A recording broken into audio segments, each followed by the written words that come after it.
Donald Trump has helped coordinate an epic, amazing, historic peace deal between the United Arab Emirates and Israel, and I was shocked. You know, normally when I do my early segments on my main channels, I have, a bunch of stories lined up, and I sit there going through them, fact checking, and I'm thinking, what story is going to be the main story? Like, what am I going to choose? And then I'm sitting here, and all of a sudden they're like, boom, Donald Trump, peace. Like, we have an Arabic nation recognizing the existence of Israel, normalizing economics, trade, direct flights. They're going to be opening up mosques for Muslim individuals to come in and pray. So this is a very, very big deal. And of course, there are haters saying that he didn't really do anything significant. And then there are people now calling for Donald Trump to get the Nobel Peace Prize. And I'm sorry, I have no argument against that, to be completely honest, because, Obama, I don't know what Obama got the Peace Prize for. Do you? I have no idea. Yeah, I have no idea. And maybe I should. But I think it's a big deal. I think it's a really, really big deal. And we're going to talk about that. We got a bunch of other stories. Seriously big news. Yale has been found to discriminate against white people and Asian people. And so we're going to riff on this. I want to go over what's going on in California. Most of you are probably aware Crowder got his monetization back. So we got some fun stuff to talk about. We'll go through it. But the big news that everybody is waiting for, Adam's not on the show. It's me. Hello. It's Lydia. Sour Patch Lids of producer fame. Lydia is the producer and Adam is not on the show. And I know that everybody thinks there's like I'm seeing all these conspiracy theories and I'm just like, I don't know what to tell you, man. Look, everybody's friends. We're all trying to make sure that everybody has an opportunity to be entertained and informed and do their thing. And Adam's literally setting up cameras and building a studio like 30 feet away. And it's just sometimes there are things that happen in people's personal lives. It's none of my business. And it's nothing to do with any grand conspiracy. Like some people were like, YouTube came and they were like, you have to get. I'm like, he's got his own channel. What are you talking about? Like YouTube didn't come and say anything. It's just, things. I don't know. It's personal issues. That's more exciting though. I know. I know a lot of people hope that there was a lot more exciting things to talk about, but that's about it. So I'm gonna be hanging out here with Lydia. Yeah, man. I'm gonna be live producing while we do the show, so you guys are welcome to give me constructive feedback, rag on her, criticism for sure. Rag on me. I can handle it. I got thick skin. We're gonna be riffing, having a conversation, talking about a lot of the stuff, and it's gonna be, hopefully relatively similar. I know that with Adam there was more of like his views, some back and forth, and we're just gonna do our thing. And I'll say if Adam's got his show, it's on YouTube. It's Timcast IRL. He's doing his show. He's setting it up, and that's about it. So you can check out his stuff. You can follow him on Twitter. We literally just had pizza like an hour ago, hanging out. I know a lot of people want to think there's like some grand conspiracy. There really isn't.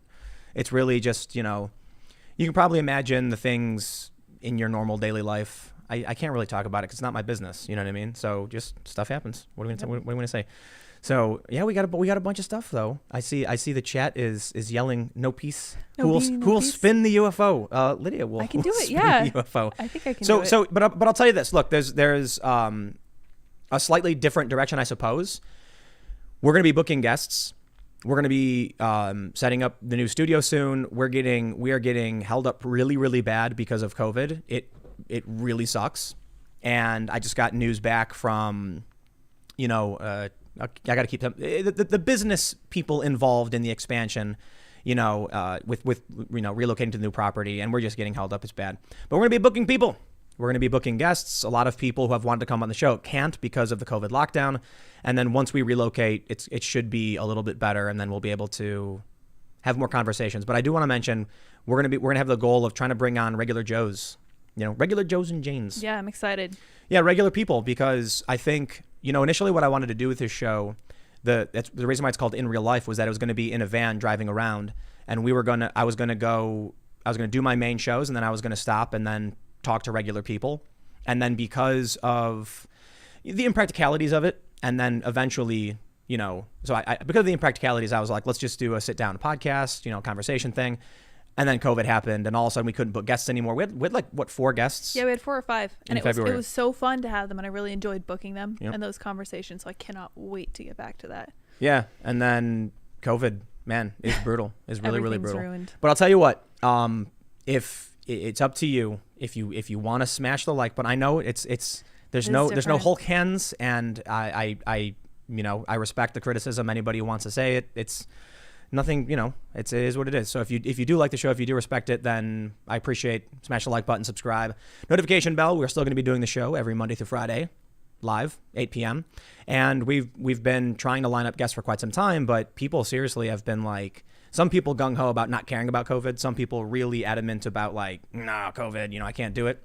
But it seems like things are starting to ease up. And more importantly, we're trying to relocate really, we're trying to relocate. So if we do, then we can get on the road with all that stuff. But that being said, it is time that we talk about the news. But I do see that the chat is exploding. There's nothing I can do. So, I mean, I can keep going. I can take the day off. I hope you all realize I work 16 hours a day every day with no days off. And if you're not happy, but I'm gonna do the show. So I don't know what else you guys want me to say or do, but we're gonna talk about the news here. Let's do it. The first story we have for everybody: National Security Advisor Robert O'Brien. Trump should get Nobel Peace Prize for Israel UAE deal. This is from Just the News. John Solomon's outlet says senior White House advisor Jared Kushner and National Security Advisor Robert O'Brien fielded questions in the wake of the historic announcement of an agreement normalizing diplomatic relations between Israel and the UAE. Now, National Security Advisor Robert O'Brien, sure. I mean, do you know who that is? Is his opinion strong? I'm not real familiar with him. All right, well, I'll tell you what. I'll tell you whose opinion does matter. Cat Turd. Yes, of course. I hopped over to Twitter. Nobel Peace Prize. Yeah, if you look on Twitter, they're actually talking about it. Cat Turd says President Trump deserves the Nobel Peace Prize. You've got Nick Adams. I'm not sure who a lot of these people are, to be honest. Best-selling author endorsed by POTUS. Many people cheering, and it became actually, check this out, a trending topic on Twitter. Nobel Peace Prize. People are calling for Trump to win the Nobel Peace Prize after he announced an agreement to normalize diplomatic relations between Israel and the UAE. It's cool stuff. So what does that mean? What's going on? Do you want to? Yeah, so you want me to read through this? Yeah, do it to it. Yeah, so we're just talking about Israel and the United Arab Emirates just finally normalizing relations and the shift in the Middle East politics. Most important, I think, from this is the West Bank annexation, and they're putting it on hold. So this isn't like totally fixing everything. To me, this seems a little bit like a Band-Aid, which may be an unfair characterization. Honestly, if they're calling for him to get like a Nobel Peace Prize, that's his fans, this may though. Not be, I know. His fans are saying give Trump a peace prize. I mean, I got to be honest. If Obama got one for whatever, he bombed people. Didn't he bomb American citizens? Obama did kill an American citizen. That's true. Dude. Abdulrahman al-Awlaki. Oh, actually, a couple of them. Mm-hmm. Yeah, that was. Yeah, that's why I'm really impressed by it. Yeah, I think it's fantastic. So, well, look, basically, there are a lot of people who act like the Emirates and Israel they're what I'm trying to be careful here, but people have called them proxy states of the United States. Of the United States? Really? They think Yes. Israel is a proxy state? Yes. That's what they're arguing. And so of American imperialism or whatever. And this is what I've seen from the anti-war left. And to me, I think you've got an Arabic nation now recognizing the existence of Israel. That's fantastic. Yeah, and they're going to tourism, direct flights, economics. That's great. Dude, I'm excited. Like, I never thought that I would see this. I did not think this would happen. Yeah. I mean, we'll see if anything comes of it. The bigger concern is that will it hold? Will there be peace? Trump was asked about this in a press conference, and he basically he deferred. I can't remember who he deferred to, but they were like, "We've put all our eggs in this basket." Yeah. And we have a deal. So that's what we're betting on. Yeah. Foreign policy stuff. It's so easy and unique. It's so easy to talk about, isn't it, you guys? Yeah. It is really easy, man. We got all the answers. Yeah. These are some of the biggest issues I care about when it comes to electoral politics. So, in the past, like I've mentioned before, Barack Obama, they called him Obama. Right. Yeah. He killed a lot of people. And when it came to getting away with it, it was basically like if they're of military age in the Middle East, that was it. Yeah, I don't like that for obvious reasons, because once you hit a certain age and suddenly you're cannon fodder or whatever, that's awful. That's how they do it. Unbelievable. Yeah, so that wasn't new for Obama though, was it? No, I mean, you mean like president-wise? Yeah. No, they all did it. Well, they all thought that like a certain age meant that you could just blow them up. Yeah, but I think it was actually that they were killing civilians. Yeah. And they needed a way to justify killing civilians. That's not nice. Yeah, I wonder about what makes up the current Trump base. Like, who was it? Somebody said that Tulsi Gabbard might speak at the So the RNC or I was something? watching because I was really intrigued by this because John Kasich was speaking at the DNC. And then Tulsi Gabbard was being like considered to speak at the RNC, and I was like, "This is the greatest crossover of all time." I thought it was really funny. I would say if we got away with Tulsi and they had John Kasich, we had definitely won that round. But holy It's cow! so weird. Whatever is going on, there's like I don't understand how you can have.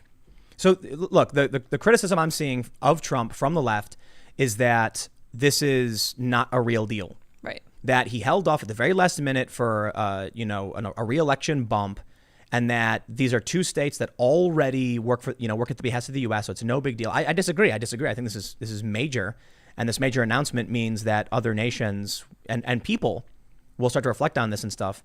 And now we have, I guess, Tulsi Gabbard. I don't know if this is confirmed. I don't think it is. Okay. I think they were just kind of spitballing it. Yeah, it'd be cool, right? But she's a progressive. I mean, if you look at her record. She is. But she's consistently been about anti-war, and it's resulted in her, for some reason, being more aligned with Trump supporters. And that's the weirdest thing to me. That is weird.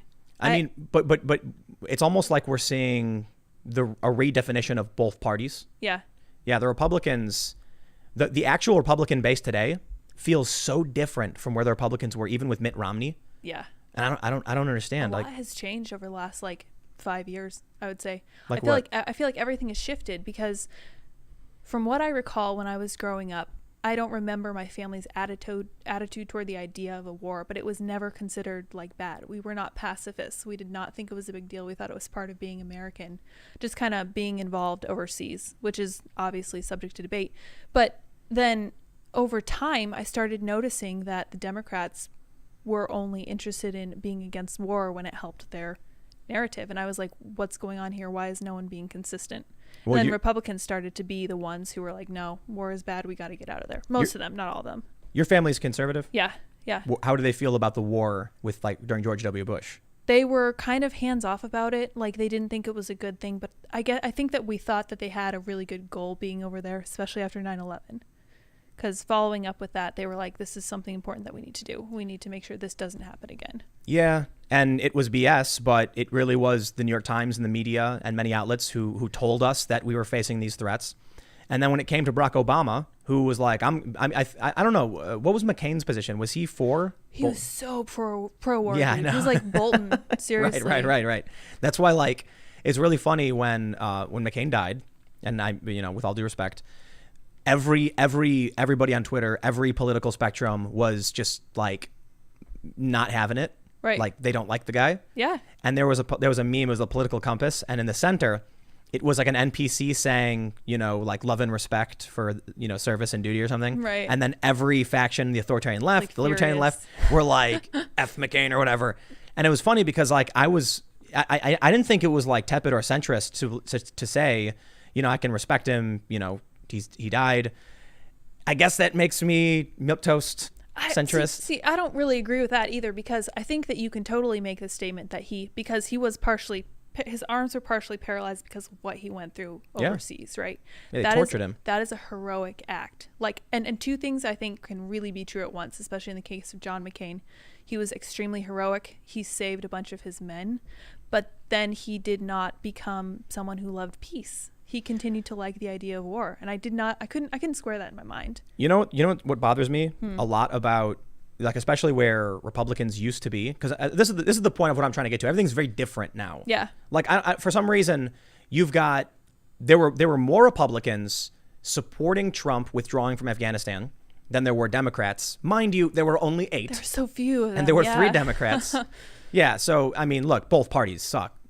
Trump's something totally different. Whether he gets a Peace Prize or whatever. But with Obama, they were pro-war to an insane degree. All the liberals just shut up. Yeah. And that to me was like that. I was like, you know what, man? What is this? I felt like it was 2008. Yeah. Hope and change, bring the troops back, and all these really great things, and it was not true. And I think, when you look at the legacy of Barack Obama with the National Defense Authorization Act, with bolstering, our forces in the Middle East, and all of the extrajudicial assassination of American citizens, This is rough. I know domestic policy is really important, but for me, where, how I viewed the world and how people viewed us, and really getting to as close as we can to something we can consider to be utopian, which would probably just be, carrying on in a, freedom, libertarianish capitalist system of some sort with a mixed economy, some kind of social safety net. Then I think, worldly affairs are really, really important. And I'm thinking, like, how can we actually function as a country if we just routinely do these things? And how can we have a constitution when you actually have a president who straight up says, if you're an American but you're in a different country, I can drop a bomb on you? Right. And he talks about having a pen and a phone and just bypassing all of this stuff that was put into place to make sure that presidents didn't sit down with a pen and a phone and do all this stuff. And like the kind of thing that Democrats are complaining about now with Trump. These things that the executive branch shouldn't have control over. It's just grown too much. They just keep doing it. Obama, I mean, how did we enter Libya? Like, you remember all that under Obama? Yeah. Yeah, and it was like, you can't, the president can't just do that, and he just did it, and they were like, well, whatever. Well. And it's been that way nonstop. And so, early on in Trump's, several years ago, he fired a bunch of missiles into Syria. Right. All of a sudden, we saw these pundits like, truly a presidential candidate, or so not candidate, but strange. truly so presidential. No, it's not strange. They support the war machine. Yeah. Here's what I think is happening right now. It seems like someone accidentally allowed real Americans to win an election with Donald Trump. What's up with that? It was an accident. There was like that Pied Piper email from the DNC. Do you remember that one? No. It was like, Donald Trump is a Pied Piper candidate that would basically, they wanted Trump to be prominent because it would make them lose. Wow. And it made him win. Really? Talk about how stupid that was. Interesting. Yeah, but I think about like what it's really become obvious when you have a two-party system and then you get a president who's straight up like, I'm over this. Let's pull our troops out. And all of a sudden now you have the never Trumpers, the Republican establishment who ran with their tails between their legs, banging on the door of the Democratic establishment, help us, and they're pro-war, and the Democrats are like, okay, come on in, and now they're basically doing like war games and other stupid, whatever together, and they're all pro-war. Yeah. And then they run this media narrative that's like very obviously pro-war. I read an article from Defense One where they're like, something really weird is happening, where for some reason Congress is stopping the president from ending the use of force in a foreign country. It doesn't happen that way. Yeah. But I think what we're seeing is with Trump and with, his efforts to withdraw forces and now the Middle Eastern peace deal, these are bad for the military industrial complex. These are bad for these big companies. They want to go on big adventures. They want to be big machines and that churn out economic value. Donald Trump talked about selling weapons to Saudi Arabia and all this stuff and things that people were very critical about. And now we see this happening. And now the Trump supporters, which it includes people who were liberal before. Right. What am I supposed to say? Like Donald Trump has just coordinated this Middle Eastern peace deal, whether or not he's deserving of all of the credit or some of the credit or whatever. It's him. It's him. And I absolutely think that Israel and UAE deserve lots of credit for this. Absolutely. It's really hard to come to the table and there's a lot of political issues involved and probably historical hate. And Trump, they said he had a vision, he had a meeting. He brought them together at an event, I guess, and he said, I want to do this. And they both were like, we're interested in talking. And he helped make this happen. So what am I supposed to say to people? I have friends of mine who are like, donate to Biden. You have to. Trump can't win. And I'm like, what Middle Eastern peace deal, man? Yeah, dude. Like, what am I supposed to do now? Yeah. I've been talking to some people who hate Biden, some prominent people, some high-profile people who are like, I can't vote for Trump, man. And I'm like, I hear you, and it's and I'm pretty upset. Like it's for me, it's begrudgingly. Yeah. I'm right now, as of right now, I probably will, and especially with Kamala Harris. Dude. The issue though too is like, I don't know how I feel about Mike Pence, but I'll tell you this: if we get Middle Eastern peace, I can't even put in the words the feeling like I have. Yeah. Because of this, I'm like, my jaw hit the floor, and I see the haters, and I'm like, can you give him one day? And they're like, it doesn't really mean anything. I'm like, dude, are you kidding me? You can't even go to these countries if you've ever been to Israel. And now we're starting to see a crack break where it's like there can be peace. and it might not be perfect. These things like this may have happened in the past, but to this extent, I'm stoked on it, right? Yeah. Yeah, but there's still people saying, nah. This reminds me a little bit of the North Korea thing that they came up with. Because Yeah. I remember I was like, this is another thing. This is the first time I started thinking, this is something I never thought I'd see. I thought we'd always be at war. I thought they would always be threatening to bomb somebody in order to get some kind of aid from us. Because my parents told me that was how it was. That was what they did. They would threaten to do things and we would give them help. And I was like, that sounds like a really wonderful situation. Maybe we should do something about that. So when he kind of pulled that off, or he made headway there, I was really impressed. And to me, doing this is even more impressive because it's not just North Korea. It's not just one country. It's two different countries that have been totally at odds. And then President Trump, who supposedly has absolutely no standing in the world, kind of bringing them together and using coronavirus as a kind of right. That's one of the things they're doing. So that was amazing to me. I was like, this is really smart. This is very clever diplomacy. Yeah. So one of the things they're doing is they're going to be working together on a COVID vaccine, and that it's great. I mean, this is all great. Yeah. When Trump started talking with North Korea and the deal, like, to try and work towards peace, I think it's kind of not really gone so well. Right. North Korea kind of does their thing, and he got roasted for it. And what really bothered me is, Donald Trump walked into North Korea with no security. Right. I was just, man, once again, I'm shocked. I'm like, peace is possible? So here's my question. For all the people who are complaining about Trump and all the things he's bad at, and I'm like, yeah, like, so I saw somebody mention, like, Tim, you say you don't like Trump's character. Who should he act more like? And I'm like, it's a good point. People made fun of George W. Bush, but I'll be honest. I think Trump has done a lot better in the past couple of years relative to where he was when he first got elected, and I can recognize that. Right. And I think it really comes down to finer points on issues related to social liberalism. Just like old school wedge issues that still kind of exist. So what really bothers me about Trump, and this is not really a popular view, I don't think, because I don't know how many people even think about this anymore, but the budget really, really bothers me. Oh, the national debt. The national debt. And I think that people who are thinking about the future are bothered by it, and Trump doesn't seem to mind. Like, I don't know how he used to run his business. Maybe this is why some of them went into the ground, but he doesn't just seem interested in. There was only a few of his businesses that were bankruptcies, right. And he had hundreds. Yeah. Okay, that's fair. Yeah, I know. I hear this all the time, and I'm like, bankruptcy doesn't mean you're a failure. It means you're strategically trying to, Right. But I kind of thought when he was elected that being a businessman would help him, like, pay really close attention to the deficit. No, I was wrong. Yep. I was way off on that one. There are a lot of benefits to a business person in government, but I think we see often in the look, man, businesses are authoritarian. Yeah. Totally. Like, you start your own company, you can do whatever you want. Mm-hmm. You hire who you want, you fire who you want. Within the law, there's still legal issues here. But you can snap your fingers and be like, what we need? We need a giant vat of grape jelly. Yes. And your employees are going to be like, we're a sock company. What do we need? Just get me the jelly, and you slam the table, and they go do it. Yep. Yeah, and so when you go into government, Trump sits in the room and he says, here's what we need to do, and he ends up with, I can't remember which one of his advisors, saying, like, you can't do that. Yeah, I think a few of them have said that. Yeah, and they're like, it's the legal channels, it's the red tape, and then he's like, why?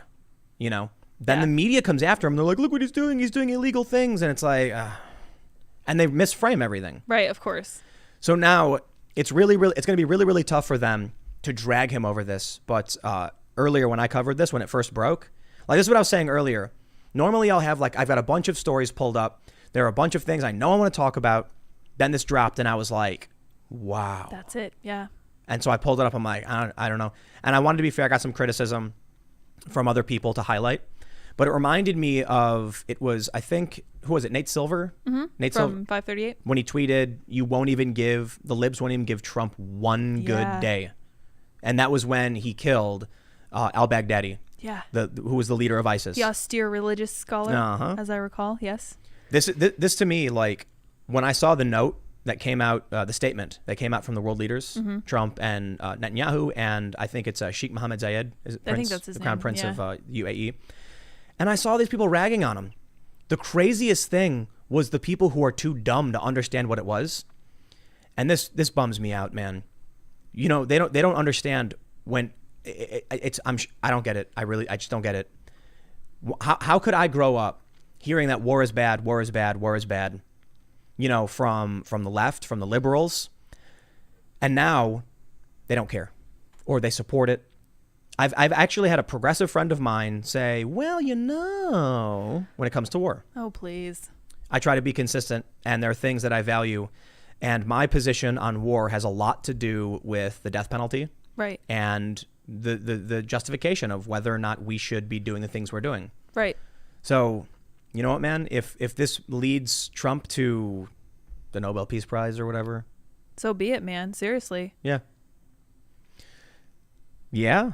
I don't know. I think that's really cool. I think that's fantastic. Honestly, I think that this kind of work between these two different countries and kind of facilitating this is fully deserving of a peace prize. Way more. I don't know what constitutes a peace prize. That's true. Maybe I should look into that. But because that would be kind of interesting too, right? You want to look up what Obama got his peace prize for? Yeah, let me see. I want to do this. Listen, I think I try not to beat the dead horse when it comes to issues of foreign war, Middle Eastern conflict, all of this stuff. But it really is like, these are my issues. That's why I really like Tulsi Gabbard. She's not running and, whatever. That's why I think it's really cool that she might speak. I don't know what the deal is, whether she'd speak at the RNC or something, but I love it. I know that there are other people that I also respect who disagree. I think Dan Crenshaw, I think he's fantastic. I have tremendous respect for the guy. And I think he disagrees. I think he said we need a presence over there, but this is it for me. It's something that I find really, really important. But we have another story.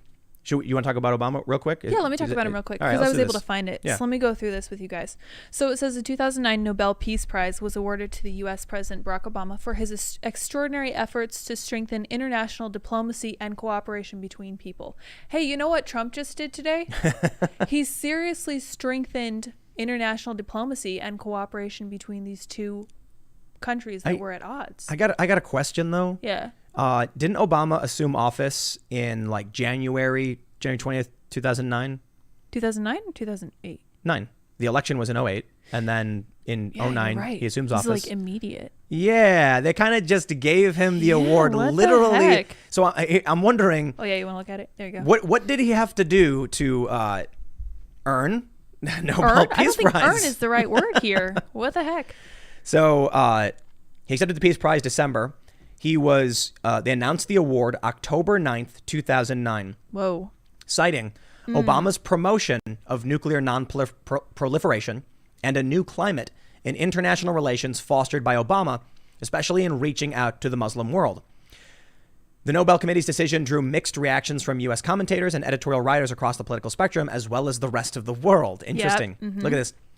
He accepted the award on December 10th, 2009. In a 36-minute speech, he discussed the tensions between war and peace and the idea of a just war, saying, "Perhaps the most profound issue surrounding my receipt of this prize is the fact that I am the commander-in-chief of the military of a nation in the midst of 2 wars. Obama is the 4th president of the United States to have won the Nobel Peace Prize after Teddy Roosevelt, Woodrow Wilson, Jimmy Carter. And Carter's honor happened after leaving office." Wow. Okay, so after that, Obama added more troops and then sent a bunch of drones, and the drones done blew people up. Yep. Yeah. Yeah, I do have to say it was surprisingly self-aware of him to talk about the country being in 2 different wars at the time that he received this prize. Yeah. Like, thanks for pointing that out, dude. We noticed Yeah, that. and a lot of people made the joke. They're like, maybe Obama should give the award back once he started blowing up, Yep. military-aged men. Yep. There were a couple people, and I'm not entirely sure, so definitely fact check me. I think Obama killed 4 people that were American citizens without charge or trial. And the scariest thing, and this is credit to Luke Rudkowski of We Are Change, he was speaking to people at the I think it was the debates, right? I don't know if you know this. It was the debates, and I think it was the debates. They got some interviews, and they asked people, Obama used a drone strike to kill a 16-year-old American citizen without charge or trial, and the response was, "Yeah, well, he should have had a better dad." What? Yeah, I think that. I'm not sure who said that. Okay, it's been a long time. This was back in like 2011 or 2012. Wow. Yeah, and where was the news? Where was the media? We get dragged into this stuff by a biased fake news. Man, You know what I think? There's a lot of people in this country who just trust the news. Mm-hmm. And when the news says it, they're like, why not? When Trump comes out and challenges that, you've got a bunch of NPCs and they're thinking like, but the news is a part of my day. Yeah.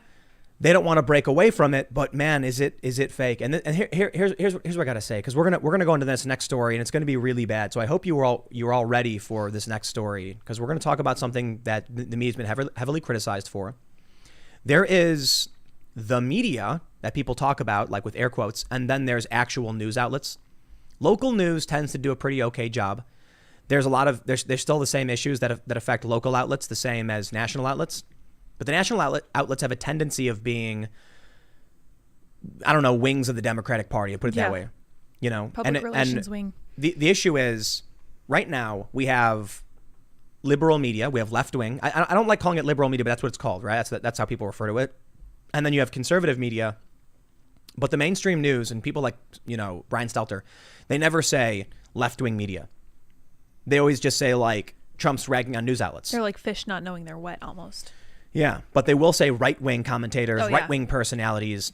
They'll lump all of the worst people in the world together under the banner of right-wing. If you go to the anti-defamation leagues like Terror Tracker, they're like anyone anti-government is right-wing. That's amazing. It's like, we talking about like Antifa is anti-government, but there's no anti-government left-wing category. There was one instance where they claimed that a black identity extremist who had killed people was left-wing. And all of a sudden I'm like, well, hold on a minute. Isn't racial supremacy like right wing, but because of the race, you make it left or right? That's weird. So what ends up happening is this is how the media functions. Yeah. So listen, we're gonna get this is gonna be brutal, man. I appreciate you guys. We're gonna talk about a really, really messed up story, and we're gonna talk about what the media is doing. So I'm giving you guys fair warning. Your blood will boil from this one. Check it out. It's from The Blaze. And I've got an update on this. Neighbor reportedly rushes 5-year-old boy playing outside, puts a gun to his head, and executes him. From The Blaze. This story's been making the rounds among many, many people. And I just say many people because I see a lot of people talking about it, and I don't see large mainstream news outlets. Yeah. They didn't talk about it. They didn't talk about a story like this. I saw this, and I had people asking me if I would cover it, and, you know, will I bring it up? And I got to be honest. My thought process initially was like, this is insane. However, my point of view was like, I don't think I can just highlight this one particular story because people think the media is ignoring it and they should be covering it. Right. And I also kind of thought like, well, I mean, you know, will they cover it? I mean, are people jumping the gun? Let's see if this becomes a story. And sure enough, it didn't. And now it's at the point where we have the body camera footage from George Floyd, totally ignored, totally ignored. And I'm like, wait, hold on a minute. How many stories like this do we have?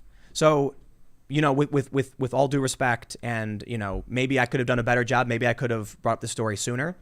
You have the story of a 5-year-old boy who was playing outside, and a dude ran up because of some beef, executed a little kid. And this doesn't make it's not just about this story. There's a bunch of stories like this. Do you remember when in New York there were people running up to Orthodox and Hasidic Jews and just beating them? Yep. And just where was it?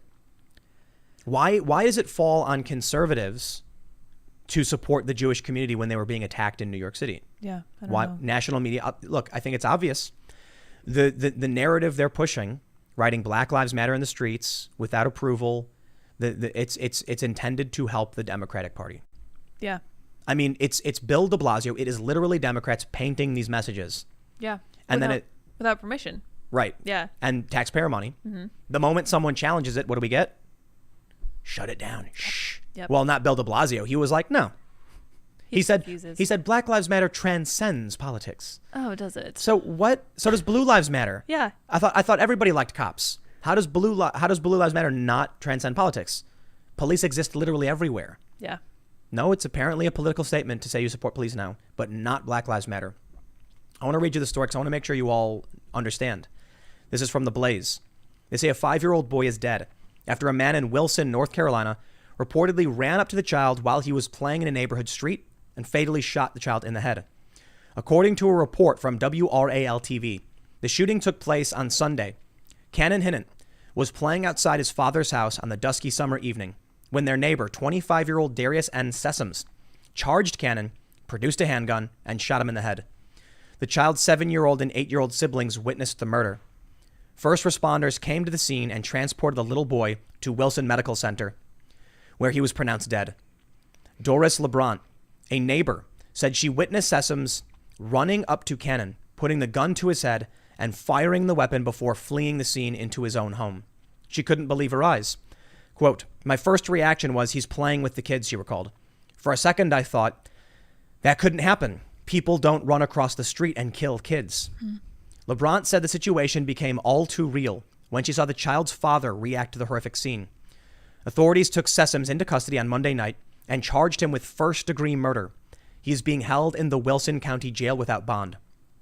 Authorities have not yet determined a motive in the shooting, but insisted that the killing wasn't random, as Sessoms was reportedly friendly with Cannon's father. A GoFundMe page was set up to benefit the family, has raised at least $5,577 at the time of this reporting. I want to stop there too. I see Antifa, far leftist rioters. They go around and they smash windows, they attack people, and they raise 80 grand, 30 grand, 40 grand. Yep. The media doesn't cover these stories. This is not the only story. These stories happen all the time. And I think I've been desensitized to them, especially growing up in Chicago. I wonder why it is that this isn't national news. This doesn't make sense to me because you want to talk about not a political issue? This is not a political issue. It is. It shouldn't be. It shouldn't be. It's murder and it shouldn't be political in any way at all. And I think that they're choosing to make it political by refusing to cover it. It bothers me a lot. That's an issue. We have an update from The Blaze. Hashtag say his name trends after mainstream media's silence on the atrocious killing of 5-year-old Cannon Hinnant. Why is there a media blackout on the execution killing of a 5-year-old boy who was innocently riding his bicycle? I don't agree with the term blackout. I think blackout implies they're all intentionally saying don't run the story. Yeah. I think it's fair if you believe that, like if in your opinion you're like, I don't trust the media and I think they're gonna do that. I personally wouldn't say blackout. I would say they don't care about you. They don't care about this kid. They don't care about these stories.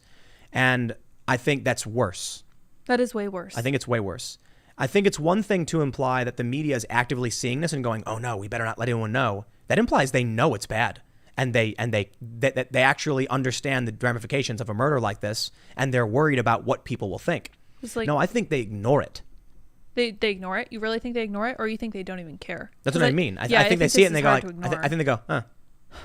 Because they don't even see, like, what I'm trying to say is, a regular person sees a story like this and they share it. They're like, what is this? Right. Why does something like this happen? And why are there other stories like this? There's videos of people being beaten in the street, and the media won't talk about it. It's not because I think there's a blackout. That would imply they understand that people are shocked by this. It's that they don't care. It just doesn't faze them at all. They're indifferent. I was always told growing up, the opposite of love is not hate, it's indifference. I think it's right. And that's what this is. Complete and total indifference to the fact that we've had murders going up in this country, violent crime, and we're witnessing in various cities, the district attorneys are straight up saying, we will not prosecute. Yeah. Portland. Yeah. Chicago. So I maybe this is just because I took the moral foundations test and I'm really, really high in caring. I think you're really high. I'm really high. That's going to get clipped out of context. I'm really high in caring, and it baffles me that you could just discard this and just decide not to cover it.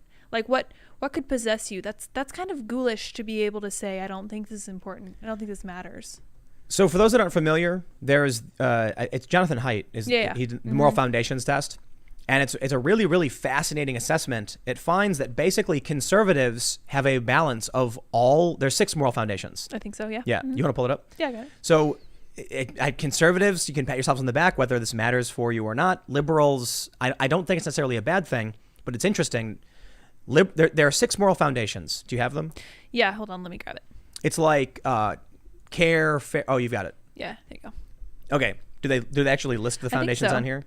No, I think you have to No, actually you have to take go through the the whole test. thing. That's boo. I don't like Here, that. what? Let's. Do you want to just spam it? Yeah, let's just make see. it crazy, and then we'll show you this to explain what's going on. Oh, I can just go through all the way in the middle. We'll be super just- moderate. We'll be super centrist here. All right, we're going to give it a totally fake answer and see what Okay. it comes up with. Everything might be even. I don't know. The moral foundations are like care, fairness, loyalty, authority, purity, purity. which is weird to me. So here we actually have it here. Here are the 6: care, fairness, purity, loyalty, authority, and liberty. And you can see here so Lydia just spammed moderate the whole way across. Look how moderate we are. Yeah, but it's conservative. It says your strongest moral foundation is loyalty. Interesting. Your morality is closest to that of a conservative. Conservatives tend to have a balance of all of the moral foundations. That's really It's interesting. very interesting. And what's really fascinating to me about it is it's conservative, like in general. This is not a new thing for conservatives. Right. But liberals tend to have care and fairness really high. And you can look at the blue here. Care is at like 78. Fairness is at like, 79. And then loyalty, authority, purity, and liberty are lower. And purity is like the lowest next to libertarian. And conservatives in red are balanced across the board. Yeah. Interestingly, and I find this hilarious, libertarians are low on everything except liberty. That kind of makes sense. They're like, to I don't me. care what you do or who you do it to, leave me alone. Yeah, exactly. But this is what's fascinating. Authority is important to recognize, but not to just blindly follow. We understand why authority is important to make sure a system can function and people can survive. Right. Purity is relatively important as well, and it has to do with avoiding disease and things like this. Yeah, like having borders and boundaries. Right. Liberals, or I should say left liberal, whatever you want to call it, have like none. They don't think that's important. None. They do have more. They do have a decent amount of liberty. That's interesting too, but lower than conservatives. Liberals obviously believe less in liberty than conservatives. Less in authority, less in loyalty, more care and more fairness. Yeah. I challenge this. I don't believe it. Really? I don't believe that care really is. I think fairness, but I don't think they care. Really? Yeah, because when I talk to when I try having a conversation with, maybe it's whatever default liberal is, when I have conversations with them and I say something like, do you ever actually ask a conservative how they feel? Of course they don't. So do you think it's just like an in-group thing? Like where they really, really want to protect their group? Yes. Yeah. That's so why it's very tribal. That's why maybe fairness isn't true either. I don't think fairness is fair either. I got to be completely honest, because you can take a look at this. When you have Antifa, Black Lives Matter rioters, smashing and destroying small businesses, causing suffering among those who are the most vulnerable among us, immigrant families, where are those who have care and fairness coming out and saying this was wrong? You might be right. Yeah, I don't know what it is these people are. Maybe you'd find that the Antifa people, they score low in everything but authority. Because I'm curious about this, right? Yeah. They give you a graph of left, liberal, conservative, and libertarian. What about authoritarian? Yeah. What about like far, far, far left? Yeah. Yeah, Well, not even you just, know. but not just far left, but authoritarian in general. That's Yeah, true. to That's not oppose. really Would they have low liberty and really high authority? Yeah, and probably really high purity. So anyway, the reason we got into this in the context of Ken and Hinnant is specifically about they don't care. Right. And I'm like, how can they claim to be liberal if they literally don't care about these things? Yeah. Certainly this story should make the average person cry. Yeah. Like, I mean, this was like getting punched in the chest. Seriously. But I've seen so many stories like this, and I mean, even when I saw the George Floyd videos, like I was moved. I'm like, man, even when you watch the body camera footage and you realize, look, he was resisting. So for those that aren't familiar, they published the body camera footage. Yeah. Now we know he kicked his way out of the SUV.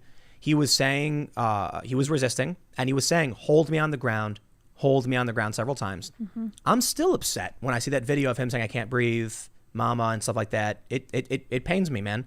I'm absolutely opposed to the death penalty, to the death penalty, recognizing there's no absolutes, right? I understand there are certain circumstances that even I have no control over. Right. Conflict exists, murderers exist, and sometimes I think in the confines of the state, if you've subdued someone and they're unable to actually hurt anybody anymore, that's when I'm like, I don't think it's right to kill. But I understand if I saw this dude walk up to that kid and pull out a gun, that guy'd probably die. Yep. If I had the means, Right. you know what I mean? I think most people would agree. It doesn't matter who the person is. You watch them walk up to a kid and draw a gun. If you had the power, if you would snap your fingers and they would die an agonizing death and it would prevent that death, you would do it in defense of others. Yeah, absolutely. And it's unfortunate, but this kid didn't deserve what he got. No, man. This family, the siblings, this poor kid, man. Right in front of his siblings too. And the George Floyd thing is awful. It's sad. That's traumatizing, and I wish that had never happened.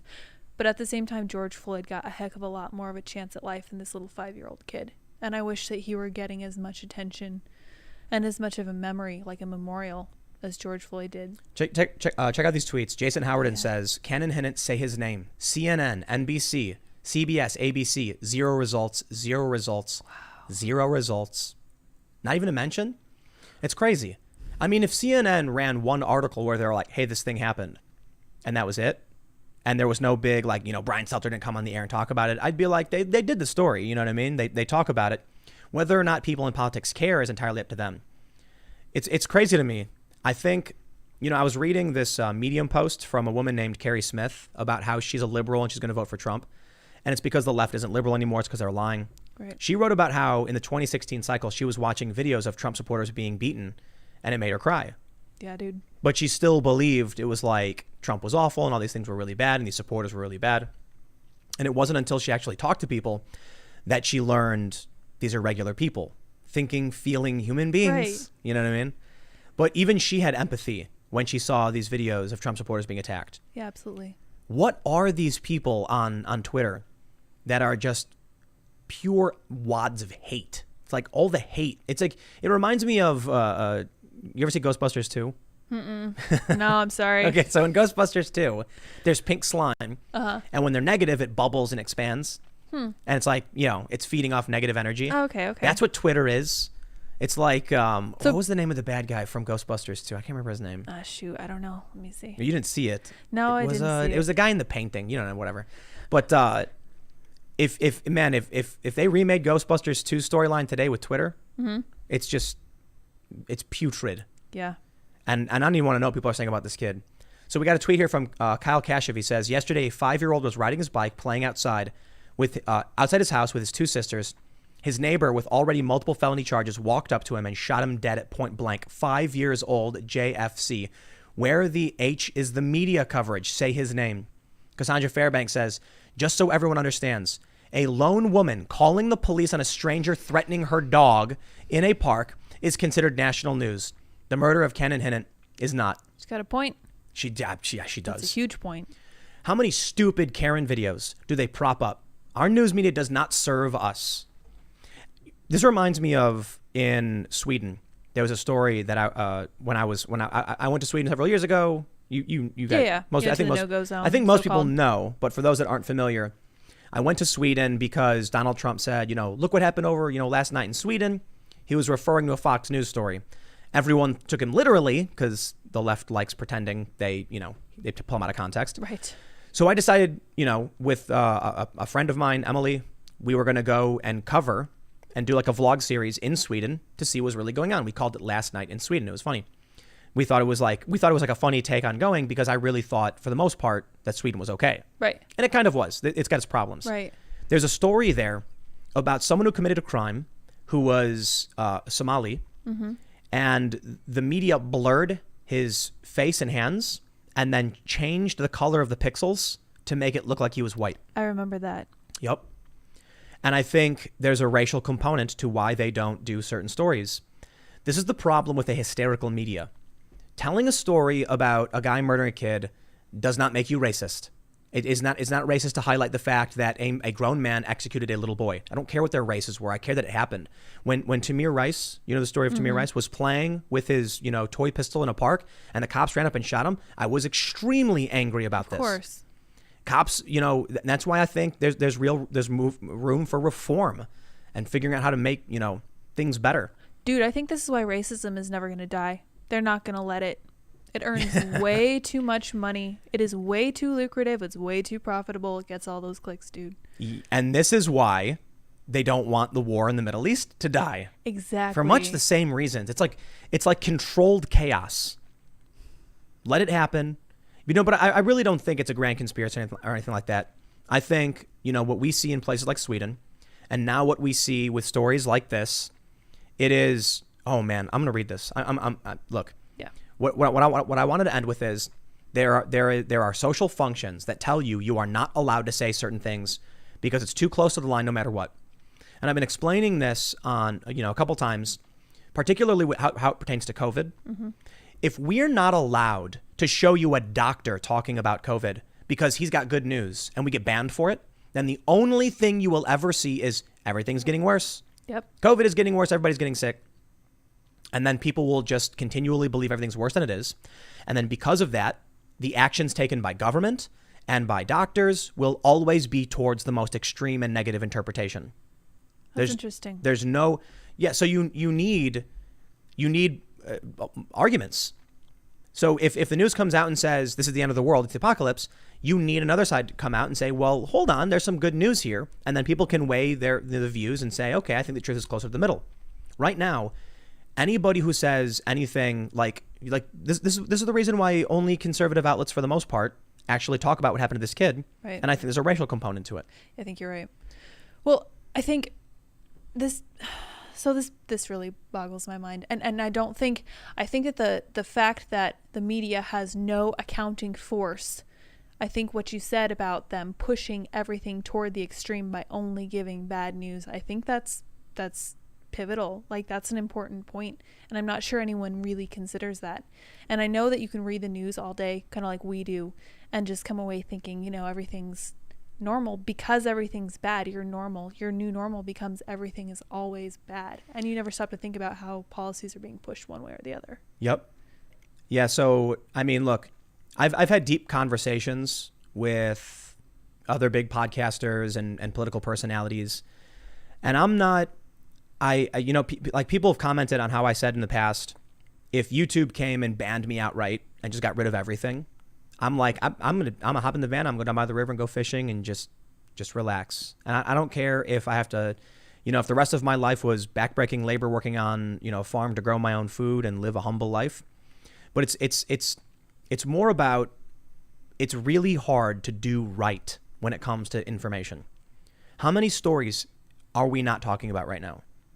How many other people have been murdered across this country all day, every day? We don't talk about them. And so, to be honest, when I saw this first story, I'm like, man, I'm from Chicago. You show me a story like this and I roll my eyes and I say, welcome, some of the worst parts of this country. These things happen. And I think for this story, people took it very seriously. And I thought I was perhaps too jaded, and I should highlight this and I should talk about how the media has done a poor job, fully recognizing that I think, even coming to the point where I felt like I should have talked about it in the first place, I feel like I'm just playing into the same media machine. Yeah. Oh, everybody starts talking about it, so then I jump on the train and I'm like, oh, look, now I'm concerned too. And it's like, I'm concerned about all of this all the time. But, if you only hear from me, like if you only watch my channels, then you're going to get basically what I see. And you don't see literally everything I see. So people might have their perspective skewed by only watching my content. One of the reasons I think YouTube is substantially better than basically any other news outlet is because I hear from a lot of people, they don't just watch me, they watch also Jimmy Dore. Right. Or Crowder, Kyle Klinsky, Styx Hexenhammer, other great creators, commentators. And that's like, the YouTube platform has created an area where you have different opinions, sometimes arguing with each other, and debates. So you're not getting pigeonholed by one media company that won't tell you everything and only wants it to be always negative and everything like that. But I do think it's fair to point out, same goes for me and literally anybody else. Man, really, we only ever talk about bad things. Well, and to be fair, there's only so many hours in the day. There's only so many stories you can cover. Like, you cover a lot of stories. You cover, 6 different stories a day? Like, often combining things together. And you can't cover everything. We have, millions and millions of people in the country and a 24-hour news cycle. There's just not a way to cover everything for everyone. But, yeah, I mean, the whole idea that it's constantly bad is kind of discouraging. So I don't know how to fix that. The media, I think it's, look, I can be self-critical. I think it's important to do so. And I think, people can criticize me. But I think I still try to do a good job. I still think I do a good job. I think we do a good job. and I want to show you this image right here. And I want to show you what a bad job is. This is Covington Catholic, 4,450,000 results in a half second. Canon Hitton, 187,000 results in 0.3 of a second. There really is no coverage of this. Think about what Covington Catholic is. Covington Catholic was literally a kid standing, smirking. And that was, everyone and their grandmother came out and they were like, can you believe this? What makes viral outrage? You know what I mean? Like, why? When I got sent that video of Covington, people were like, dude, did you see this? And I was like, what is it? And they were like, it's this kid. And he like got in front of a guy's face. And I was like, it's just a video of a kid watching a guy drum. He's just standing there. I don't know why you care. What is this? And I ignored it. And then when I saw everyone talking about it, I actually started questioning it. I found a video that showed the Native American walk up to the kid, and I was confused. I was like, what do you mean? Like the Native American dude walked up to the kid. Why is everybody angry about this? Right. That was national news. Nobody wants it. You know what it was? Huh. A negative racial component. You're right. That's consistent. It was. I don't like that. I know. And I think this gets back to my point about racism. I think this is why racism will never die, because it just drives the media, and it drives the clicks, and it drives the rage that people already kind of have and think they know it's part of history. And it's creating a psychotic worldview. Let me show you this paragraph real quick. They say, at the time of publication, a search of Canon Hitton produced no results on the websites of ABC, CBS, NBC, MSNBC, CNN, NPR, New York Times, The Washington Post, Time, or Newsweek. It appears that Fox News was the only mainstream media to cover the horrible death of the 5-year-old boy. International news outlets such as The Sun, Daily Mail, and The Independent have reported on the boy's murder. We are being poorly served in this country. Well, let's go to the international places they're covering it. Yeah. I don't get it, man. I mean, I do, obviously, but what I mean is, like, I understand why they do it. Right. Why they push the stories they push. It's safe. It's safe. It's born out of, I think, a somewhat fair, comedic space, where early on you had comics who had no problem ragging on white people, because it's like, listen, man, there's an argument about punching down, punching up, and there were comics who didn't care. They'd punch any which direction they wanted to. Right. But there was some things were considered, too much. Like I said, if you only are ever allowed to hear one side of an argument, then that's the direction you're going. Yep. And so we've come to a point now where the news sees this, and I don't think it's necessarily a racist thing. I think it's more of this story lines up with other stories that get traffic. Right. Maybe they don't even consider that there's a racial component here. They're just like, oh, this has all the makings. I'm not really going to put my finger on it because I don't care to think about it too much, but I'm just going to go with it because I know this is kind of in line with other stuff we've done that's really, really been big. Yeah. It's the incentive machine where, like, Facebook gives you get the numbers. Yep. Like Twitter and Facebook, you can see those live metrics of your story doing well. Mm-hmm. And this results in a negative feedback loop. So these media companies are like, so actually it's a really good example of Mike.com. I'm gonna say my understanding, and based on what I've read, because I could be wrong about this, and I'm saying that for legal reasons, but initially they were very libertarian. And it's really interesting to look at some conservative commentators and go back in their history on YouTube and see how anti-cop they were. Yeah. Very critical of police and police brutality, because the libertarians don't like the state beating people and having that authority too. Now they're very pro-cop, and I do think it's not fair to say it's simply they flip-flopped. It's that there's a difference between saying like police stop the violent riots and supporting police brutality or something. Yeah. Because I don't think anybody supports that. But what ends up happening is you get sites like Mike that would put up a video of police brutality, and they would get, they would see the live numbers and be like, whoa. They'd put up a video of, Ron Paul giving a speech, and it'd be like, yeah. So then they said, we know what butters our bread.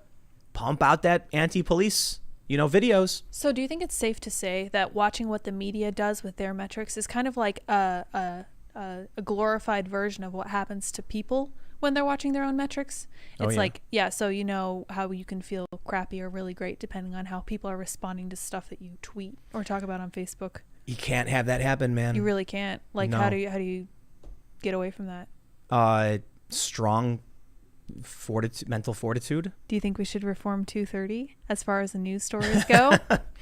Yeah, but I don't think that's going to change how YouTube creates like these feedback loops. Yeah, that's true. It's a little bit different. It's so annoying when I hear like people saying simultaneously Tim is the slowest red pill ever, and the left saying Tim flipped as soon as he saw a right-wing audience. I'm like, this is just so stupid. Schrodinger's red pill. It's just not. Well, it's. I think if you're on the left, I look like I'm on the right, and if you're on the right, I look like I'm on the left. Yeah, you know, so it really is like being a centrist. It's an optical illusion. Yeah, it's crazy when I talk to my friends and they're like, we're all in for Biden. And I'm like, but he's the establishment politician who like supported war. What are you talking about? And like he gropes people and he smells girls. Like it's weird. Too many weird factors going on there. You know, I see that there's these viral Facebook posts. One of them going around right now is about Confederate statues. Mm-hmm. And it's a bunch of facts about the Confederacy. And it frames the argument as though Trump likes the Confederacy. Right. You're giving me the look. Yeah, so I'm giving Tim this look because I know, and I think you guys probably also know, that the Confederacy was not part of the Republican Party. This was never a Republican Party line. These were Democrats.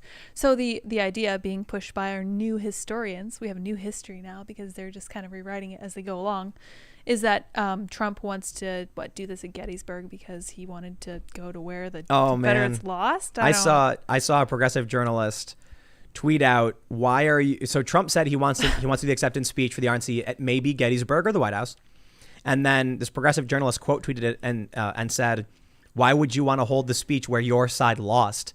And I'm like, I read that and I was like, huh? And so I responded, the Republicans won the Civil War. Oh, yeah, what are you talking about? The Democrats who lost. Yeah, the Democrats were the Confederacy. But this viral Facebook post is like, why are so many people now defending the Confederacy, and why is Donald Trump talking about their statues? And I'm like, Donald Trump specifically referenced Jefferson and Grant and Hans Christian Heg and other heroes of the Civil War that were Republicans. I mean, Jefferson and Washington weren't because it didn't exist. Significant figures, right? Yeah. And it was funny. Somebody said, I saw one of the stupidest tweets, man. No. What did they say? 7 years ago was 1933. Which was the day of Hitler's ascension or some other ridiculous. Gosh.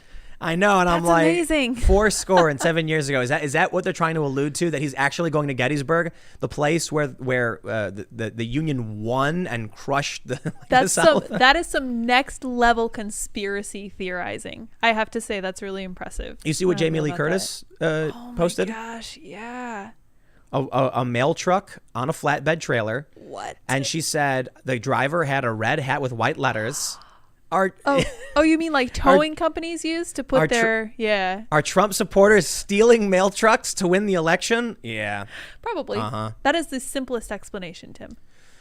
It's sometimes I feel like I'm trying to knock down a skyscraper with a little ball peen hammer. Mm-hmm. Like, how do you compete with the fake news machine when people are spreading memes like crazy? They're just based off of fake news.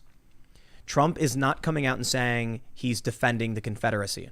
He's coming out and saying, I was like, listen, the argument isn't about, for most people, Confederate statues. Right. It's about having a discussion, having a democratic process to determine, do we take it down, replace it? Do we leave it up? How do we take it down? Instead, violent mobs are showing up with rope from other communities and ripping them from their bases.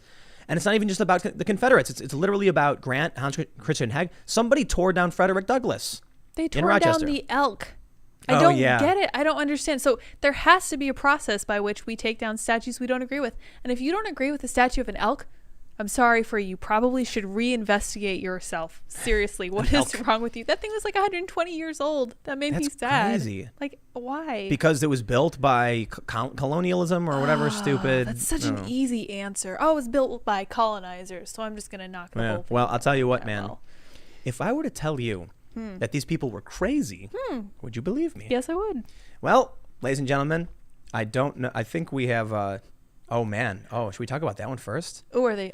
No, we got to do this, man. Yep. My friends. Okay. Yes. I was having a conversation with a good friend of mine, and they, I was mentioning this. They said, like, everybody donate to Joe Biden. Mm-hmm. And I responded with, I will never vote for someone from the Obama administration. You fool me once, fool me twice, yada, yada, yada.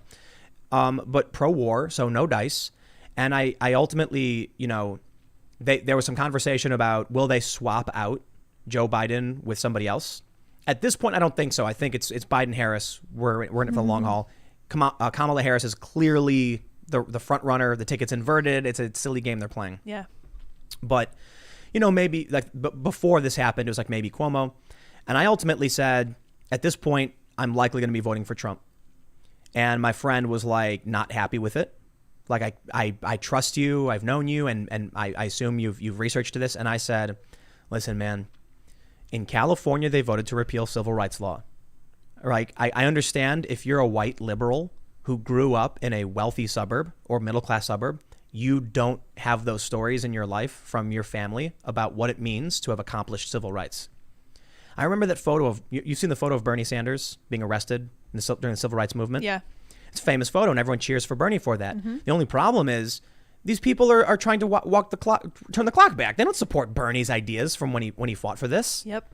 That meant a lot to me when I saw that photo of Bernie. I'm like, man, here's a guy who actually fought for civil rights. But okay, so this kind of gets me too, because if you care about your friend and you know that your friend is, for example, mixed race and has a history of growing up in a mixed race household, wouldn't you be like, you know what, I'm going to put myself in your shoes and try to understand where you're coming from and be like, maybe you're right. Well, maybe my friend I should did. Look into this. This is crazy. Good. That's great. That's good to hear. That's what I'm saying. You know, like these are people I've known my whole life, and they literally said, I trust that you've done your research and you know what you're talking about, but, you know, wow. And then we had some, you know, minor private conversation and complete disagreement, but I just said, you know, do you know what it's like when you have a Democratic base in this country that has adopted a cult-like ideology based on literal racism? What it means to my family and like what we see when they literally voted to do this in California. I'm like, all of a sudden, I'm like, there are people I've known who, you know, I want to be vague enough about it, but people in my extended family who were immediately just like, they immediately saw that and they went, it's Trump, it is. Trump it is like, then. We've lived through this. Yeah, not again. We've lived through it. Nope, sorry. And I think when it's really easy for these leftists to say things like, we're going to do affirmative action and it's going to be good for everybody. Yes, there are some races that are probably going, it's good for me. You know, if you're black in this country, they're telling you they'll benefit you. They'll give you more access if you're Latino. If you're white or Asian, however, you know, they're saying the opposite. But more importantly, what if you're a mix? Yeah, the smallest minority, for example. And all of a sudden now, everything they're proposing is like, you go to the gutter. Right, no matter what. Because, especially if you come from a family like mine. Which brings me to actual good news. Yeah. Good news, everybody. Yes. Yale illegally discriminates against white and Asian students, Justice Department says. Boom. Yale University's undergraduate admission process illegally discriminates against white and Asian students. A 2-year investigation into the Ivy League school found that race is the determinative factor in hundreds of admissions each year in violation of Title VI of the Civil Rights Act of 1964. The DOJ said, I'm clapping. A Yale spokeswoman responded, "We are proud of Yale's admission practices, and we will not change them on the basis of such a meritless, hasty accusation." She's proud of being racist. 2-year investigation is not a hasty accusation. When did Bill Barr come into play? Oh, a year and a half ago? Was a couple this years ago? I don't care. I don't care. This is the DOJ, and he's running the DOJ, right? Correct. Yeah, I like Bill Barr. Yep. Look, man, I think affirmative action is it's like a candy. It's bait. We're gonna do these things for you. I'll tell you what. Unit I see from several polls over the past year, Trump really is doing well among African Americans. Yeah, that's been consistent. Yeah, it has been. And there's polls from like Emerson, which found 30 or so percent. Shocking numbers. I think like Rasmussen has found shocking numbers consistently. And Rasmussen nailed it for the popular vote in 2016. They could be wrong, but could they be this wrong this often? Maybe. To be fair, maybe. But there's a big difference between polling non-college educated white people, which they can't do, and polling, African Americans in this country. Right. I feel like this is probably real. I mean, I'm seeing these viral tweets where they're like, Trump is going to get an historic Historic. And historic. They're just assuming you'll drop the H a little bit. I don't know. Yeah, and historic. Yeah. Percentage of the black community to vote for him. Yeah. I don't know, but I've seen posts. Everybody wants to tell you that it's true or it's not true. I don't know.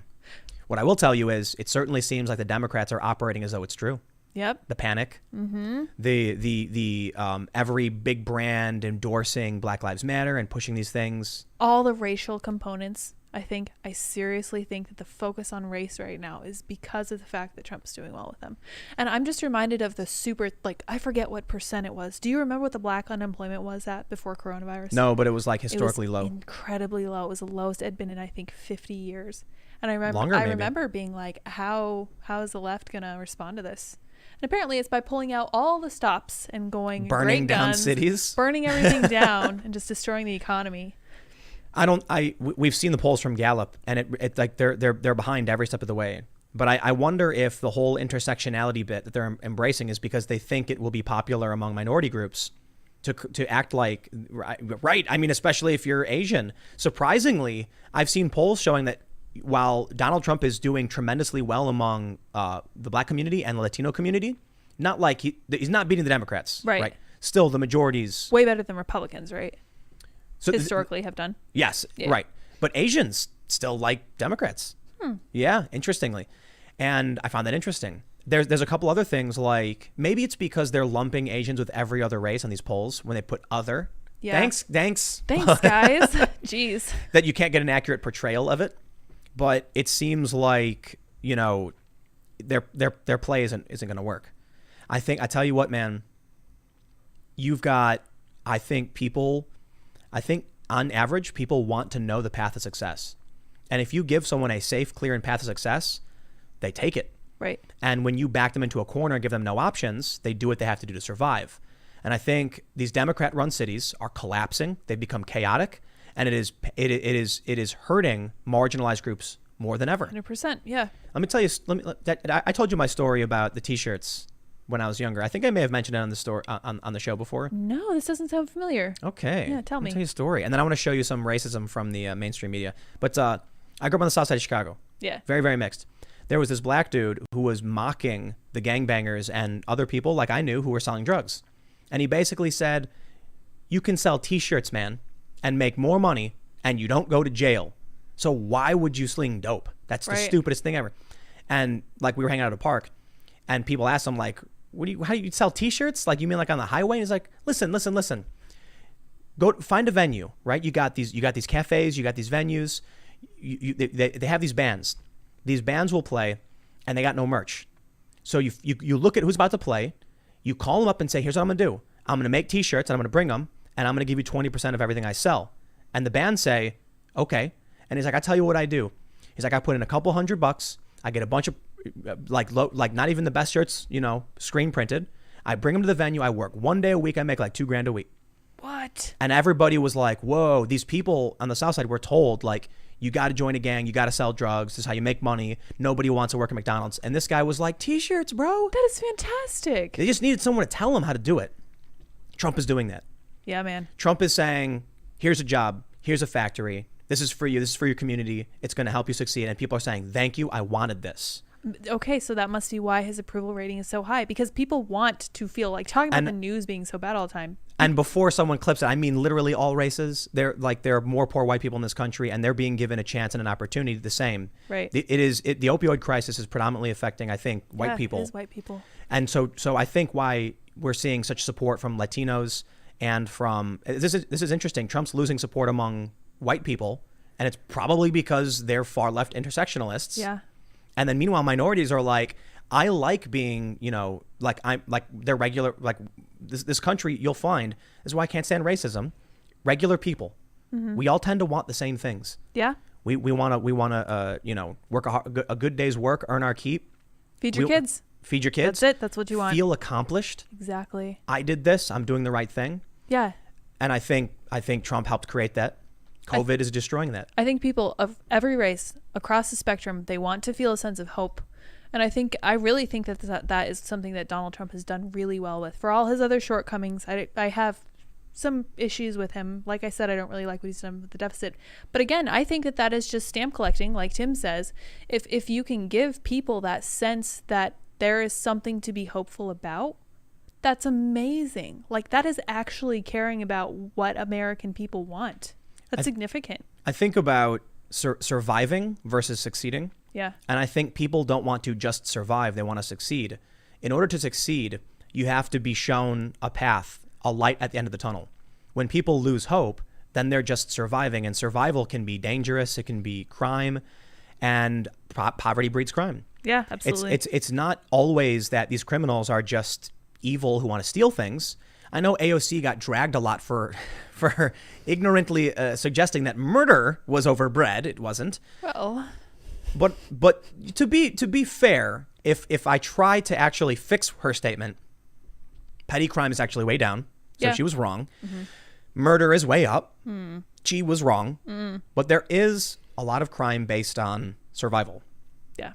But if you can give someone a job at a, say, meat processing plant, when Trump had federal law enforcement arrest non-citizen workers, I'm being diplomatic. I understand. I know. And these people got deported. We saw a bunch of people, the town people, locals, the Americans, immediately took the job, and it was people of all races. And they were asked about it, and they said this pays better than McDonald's. Yeah. So why were they bringing in, non-citizen labor to do the job? It makes you wonder. Well, Trump, it was part of what he was doing that opened up these jobs to people who really just wanted an honest, good day's work, and they struggle to find it. So Trump lowers unemployment. This makes it. You know what's crazy is there's a lot of things about Trump, and it's his character that really sets him back. There were things he did early on that he didn't know what he was doing. I think John Bolton is an easy example. He's improved greatly. He's calmed a lot. He's calmed down a bit, and he's still a man of bad moral character. And I know some people are going to be like, "What is that supposed to mean, Tim? Come on, like, what did he cheated on his wife?" Yeah, so he cheated on his wife, and I don't know. People talk about how he's not like the type of person that you'd have over for dinner, but you could vote for him. And I'm like, fine. I don't need you to be my best friend. I need you to follow through on some of this stuff. And in fact, I think that the concept of giving the American people hope is a mark of character. To me, that marks out a lot of his other shortcomings. That's huge. That's a really big deal. He loses women because of it. Because of the way he's like, it's funny to see people laugh when he made fun of Rosie O'Donnell, but this is what contributes to him losing a lot of female voters. I'll tell you what, though, Trump tweeted out recently, he's like, the suburban housewife is going to vote for me because she wants safety. He might be right. I think so. I think the riots were a big mistake, and Democrats should have denounced it. Yeah. Now they want to bring on Kamala as though she's going to be their law and order savior, and it's like, no, I'm sorry. If you've got riots and you respond with a despot, you've created two extremes that I don't want anything to do with. Okay? Peaceful protest is fine. Riots are bad. Kamala locking up people in very crazy and cringy and scary ways, not okay. Two things can be bad at once, apparently. Yeah. Like you've just adopted two authoritarian standpoints on this. Great. Let me show you this tweet. It says an eye roll. Oh boy. Julia, how do you pronounce her name? Ioffe. Ioffe? Yeah. Is that really how you It's say it? Italian, so I'm just kind of making it up. Here's the story. Washington Post. Justice Department accuses Yale of illegal bias against white Asian Americans.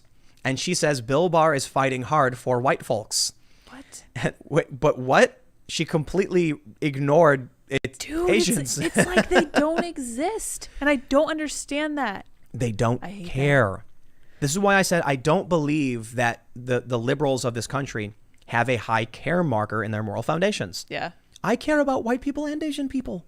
I care about black people and Latino people, and I want everyone to have a laugh and hang out and play music together. I don't get it.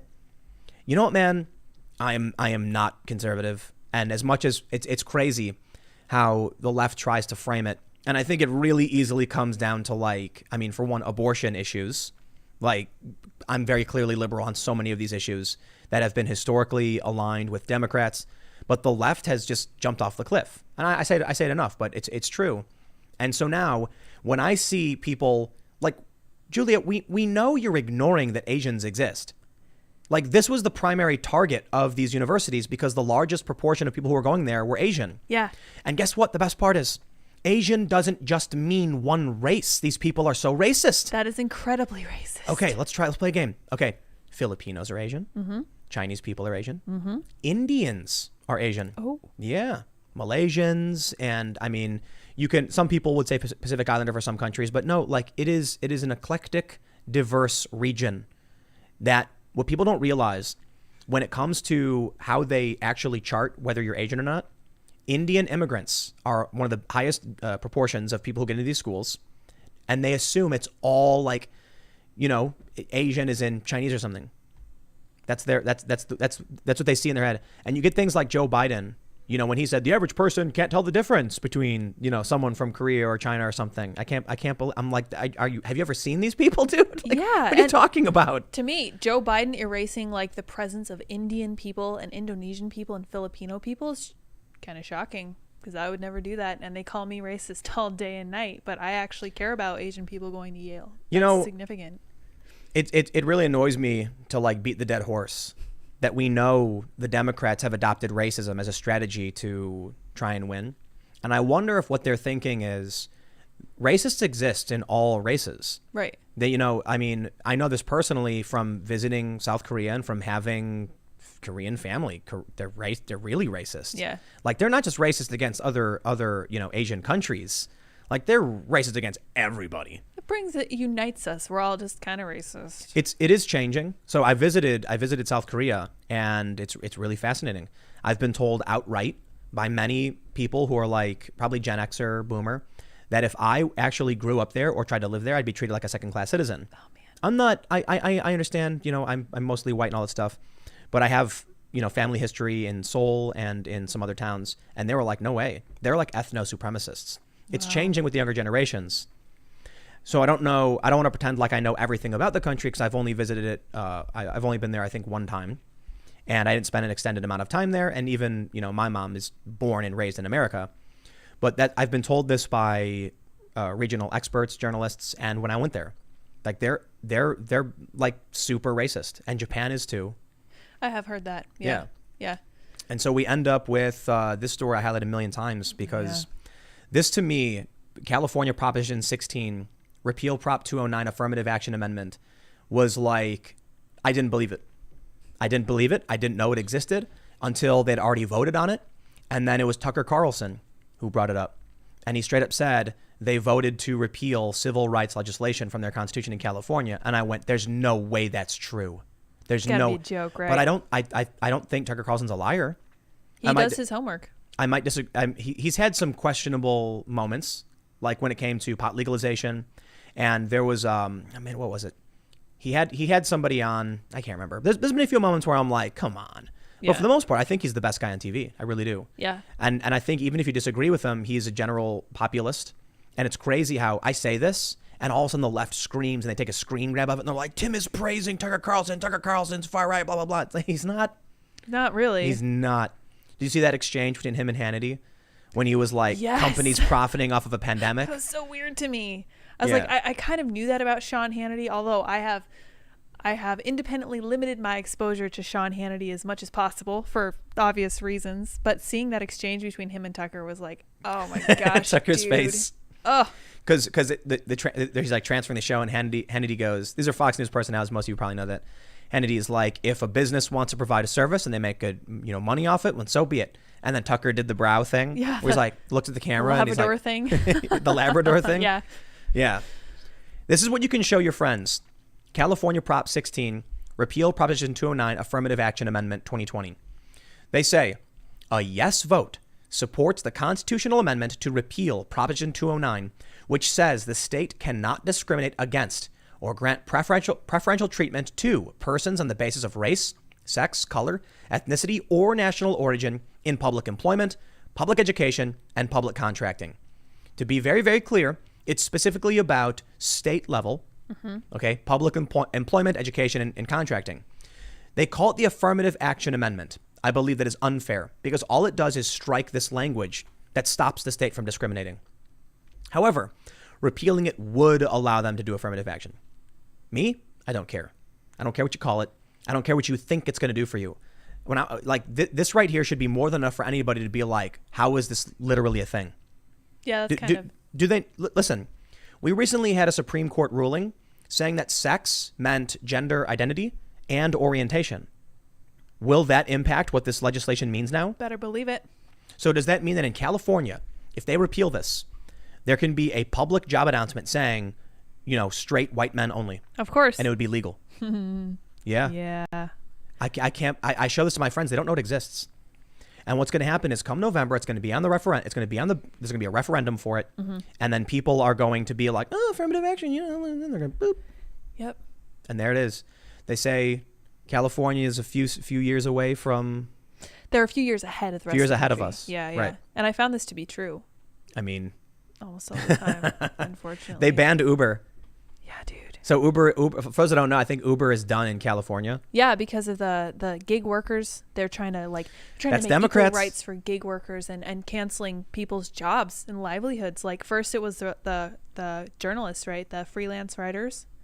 And now it's Uber and Lyft drivers, people who are just trying to make a little extra money on the weekend. And it's like, what are you doing? So this was a Democratic proposal. It's called Assembly Bill 5.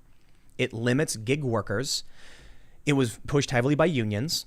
Right. And the journalists, man, when they started freaking out, I was like, I can't hire contractors in California. Mm-hmm. Okay, good to know. I mean, you can, but like once or twice. Basically, I think journalists can only write 35 times. But some of these contractors have multiple contracts. This makes sense. Like the way I explain it is, let's say you like to pick up pieces of wood on the beach and whittle it into a little boat. You did that work, and then I say, Lydia, I have this little Tim, this little man. It's adorable. It's a little me. But yeah, he's really cute. And I have made such art. I would like to sell it to you. Okay. And the state says you can't do that because you're not an employee. Oh. That's what AB 5 basically is doing now. If I write something and want to sell it to a company, I can't now. The state is telling me I can't literally sell a good. It gets complicated now when it comes to Uber. The way Uber and Lyft essentially was working was that you do your thing, man. We'll just connect you with people. Right. Well, which is fantastic. A judge ruled that Uber has to have all the people be employees. And so I guess Uber said this, right? They were like, I think it was Uber. If you don't rethink this, California, we will shut down Uber in the entire state. Yep. Talk about a state with bad leadership, burning itself to the ground. I was talking to a friend in LA who said it's worse than it's ever been. Yeah, I was talking to a friend in Fresno who said the exact same thing. Garbage is everywhere. Dude, violence. Yeah. You can witness anything you like on your front porch. There's This brings me back to like the media bias. I wonder like how many of you listening or watching live in a rural area or a suburban area? I'd be curious to know. Yeah, because we're in the suburbs. So we don't see what's going on in the big cities. We're not going to go there. Nope. I'm good. Yeah, I don't want to go there. But I was reading an article about New York for one, mass exodus. Mm-hmm. The moving companies are straight up like it's moving day and we're overwhelmed and overbooked to move people out of New York City. Yep. But I was reading from other people who said that the city really is barren, like Manhattan especially, because there's no stores. Yeah. And I'm like, I kind of want to see it. Yeah. Empty streets. Well, that would have been traffic. That would have been kind of like driving across California with absolutely no one else on the street. It was surreal when we were driving through LA. The streets were open, wide open. Yeah. It was rush freaking hour. It was 5 p.m. and there was no one on the road. And I felt like I was in a zombie movie. It was so strange. And then when I went to Philly a couple weeks ago, and I don't know if it was because of coronavirus or because Philly's a dump, but there was garbage everywhere. Like it was piled on the street corners. I saw a rat. I saw my first rat in Philadelphia. I was like, this is wonderful. I'm really glad to be here. This is very enriching. Get out of the cities. Dude, yeah. Like who would stay there? And I walked past these really, really nice apartments. I was like, I wonder how much these apartments cost to rent, because right in front of them, whoops, bumped my mic. There's this huge like wall of garbage and just literally rats running through it. And I was like, oh, dude, I would never live here. The rats can't get food anymore because there's no scraps. That's right. So they're coming out and hunting during the day. Dude. I read something about like somebody getting chased by rats, I think. Oh my gosh. Maybe this was not real. I hope not. Like you got to Google it. Fact check me on this one. But I remember seeing like a tweet where they were talking about how in all of these cities, because there's no food anymore, the rats are starting to starve. So they're coming out desperate and they're going on hunts in packs. Yep. Yeah. And did you see the rat war? No. Yeah, there's like rat gang wars because they fight over food. That sounds right. Remember the baboon gang war? Yes. It was baboons, right? Yeah, because there were Yeah. no more tourists. Yup. Yeah, and they would flock out into the street and just Man. Oh man. We've created like, I don't know, what do you call that? Animal dystopia? It's like in our wake as human civilization, we have created dependent subclass like communities. Pigeons and rats Yeah. and these monkeys overseas and oh man. You know what's always like kind of tripped me out? Pigeons are literally our garbage turning into living things and flying away. That is a horrible Like if yeah. if I told somebody like in America our garbage grows wings and flies away, people would be like, "What are you talking about? Hold, hear me out." Crazy. A guy's walking down the street, he's got a cheeseburger in his hand, and he slams it on the ground because he's lazy and Right. you know. And now there's festering food. A pigeon swoops down. They all eat it. Mm-hmm. That food breaks it down in their bellies, turns into eggs and more pigeons. Yeah. Our garbage literally gets converted into birds. That's and then our interesting. garbage flies away. And then comes back to pester us. I mean, not really. Pigeons kind of, well, they poop on stuff. Yeah. But have you ever seen a baby pigeon? They're so ugly. You've never seen one, have you? No, well, I haven't seen one You in Googled person. one, Yeah, I right. did Google one because they're really freaking weird looking. I think it is a privilege. I think it is a privilege that our garbage flies away. Could you imagine if there were no pigeons, garbage everywhere, just rotting in the streets? That's The true. pigeons clean it up and they leave. But yeah, so now because there's no people, the pigeons are flying off. Yeah. That's easy for them. Right. But the rats have nowhere to go. They're coming out of the ground. They're coming out in packs. It's You know what, messed man? up. We can complain about Antifa and the far left all day and night, but you know what really scare me? Like if I see an Antifa guy, I know there's certain limits to what they've done and what they can do. If I see a far right guy, like I'll avoid them both. I mean, far right is in like, you know, the colloquial, Actually, yeah. like the real extremist, whatever. If I see an extremist, I don't care what their political ideology is. I'll go the other way. I'm on my own business. I see a large group of rats like running around ravenous. I'm running full speed. Yeah, seriously. Because you get bit, you get rabies. Yep. I don't you know, get maybe. all sorts of illnesses. Yeah. What was it? Okay, the bubonic plague was carried by rats. I'm just Well, gonna that was throw the out fleas, there. wasn't it? Yeah, so the fleas on the rats. Okay. So if you touch a rat, obviously you're in deep doo-doo. But rabies, man. I mean, I don't want to end up like Joe Jorgensen. That's, you I know? was just gonna say, you don't want to get bitten by a bat. We're supposed to be the ones biting the bats, not vice versa. That was a crazy thing. Did you guys see this? Joe Jorgensen, she's a libertarian candidate. She got bit by a bat. Had to get She had to go get shots, like a series rabies of shot. shots. Yeah. yeah. I hope she's okay. I really mean it. I mean, this Seriously. is like a crazy thing to happen. Look, you know, when I see stories like this, I can't help but laugh Yeah. at the absurdity of it. Don't you have to wonder what she was doing to get bit by a bat? Like she wasn't exactly on stage like Ozzy Osbourne trying to bite the bat, and the bat was just like, "Oh my gosh, I need self-defense." She was probably just like, I don't know, cleaning her attic or something. It's so weird to me. I was like, how do you get bitten by a bat? That's kind of cool. I've seen a bat one time out here. Uh-huh. So we've got a deck. Like you can go on. And it's like, you know, it's elevated.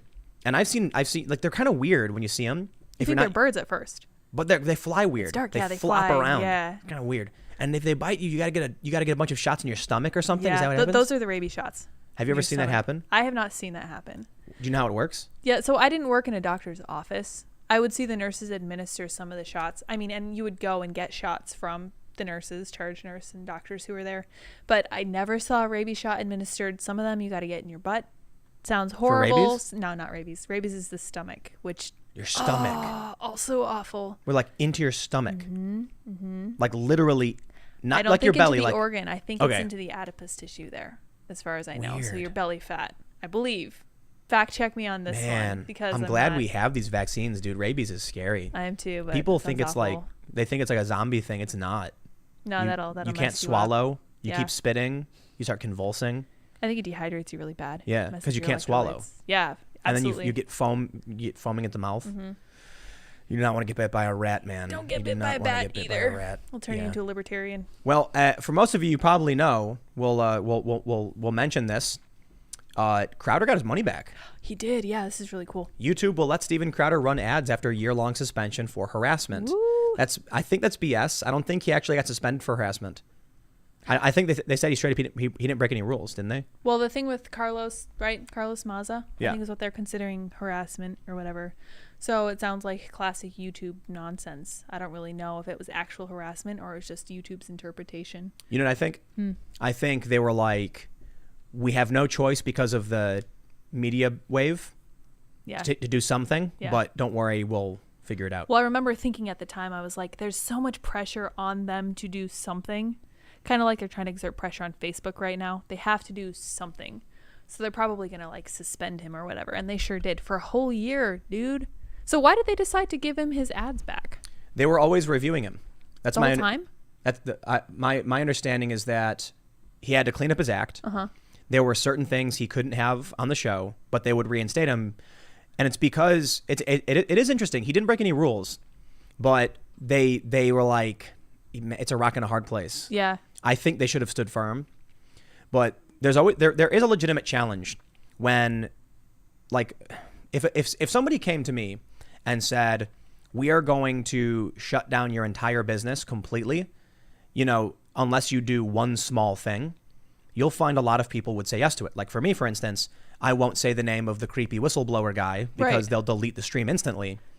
And for me, I have my line. Well, we like talking to people, so we're no, like I'll tell you what, like, I cannot say someone's name.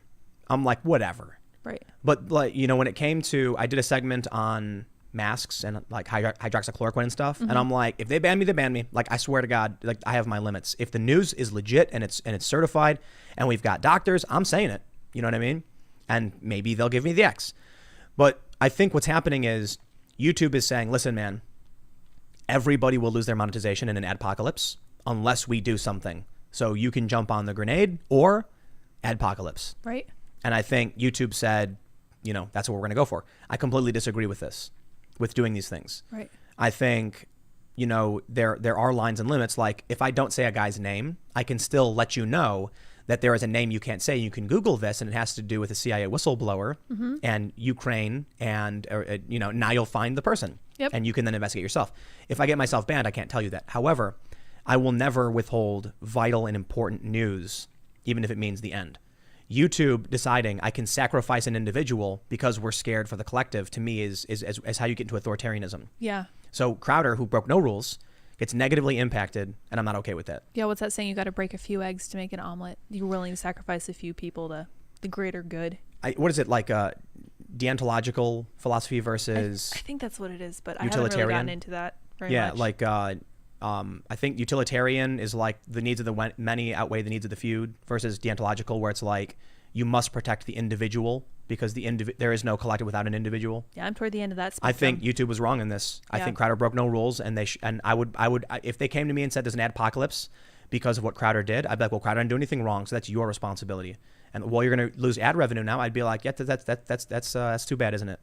I would not support a negative action against someone who did no wrong to benefit myself. YouTube should have absolutely stood their ground and said he didn't break any rules. Sorry. Yeah. You're stronger than YouTube, I think. They're being kind of weak. Hopefully. How about we do super chats? Yes, let's do it. Super chats. Oh, yeah. David Mesmer says, would you still consider inviting Adam on Friday jam sessions?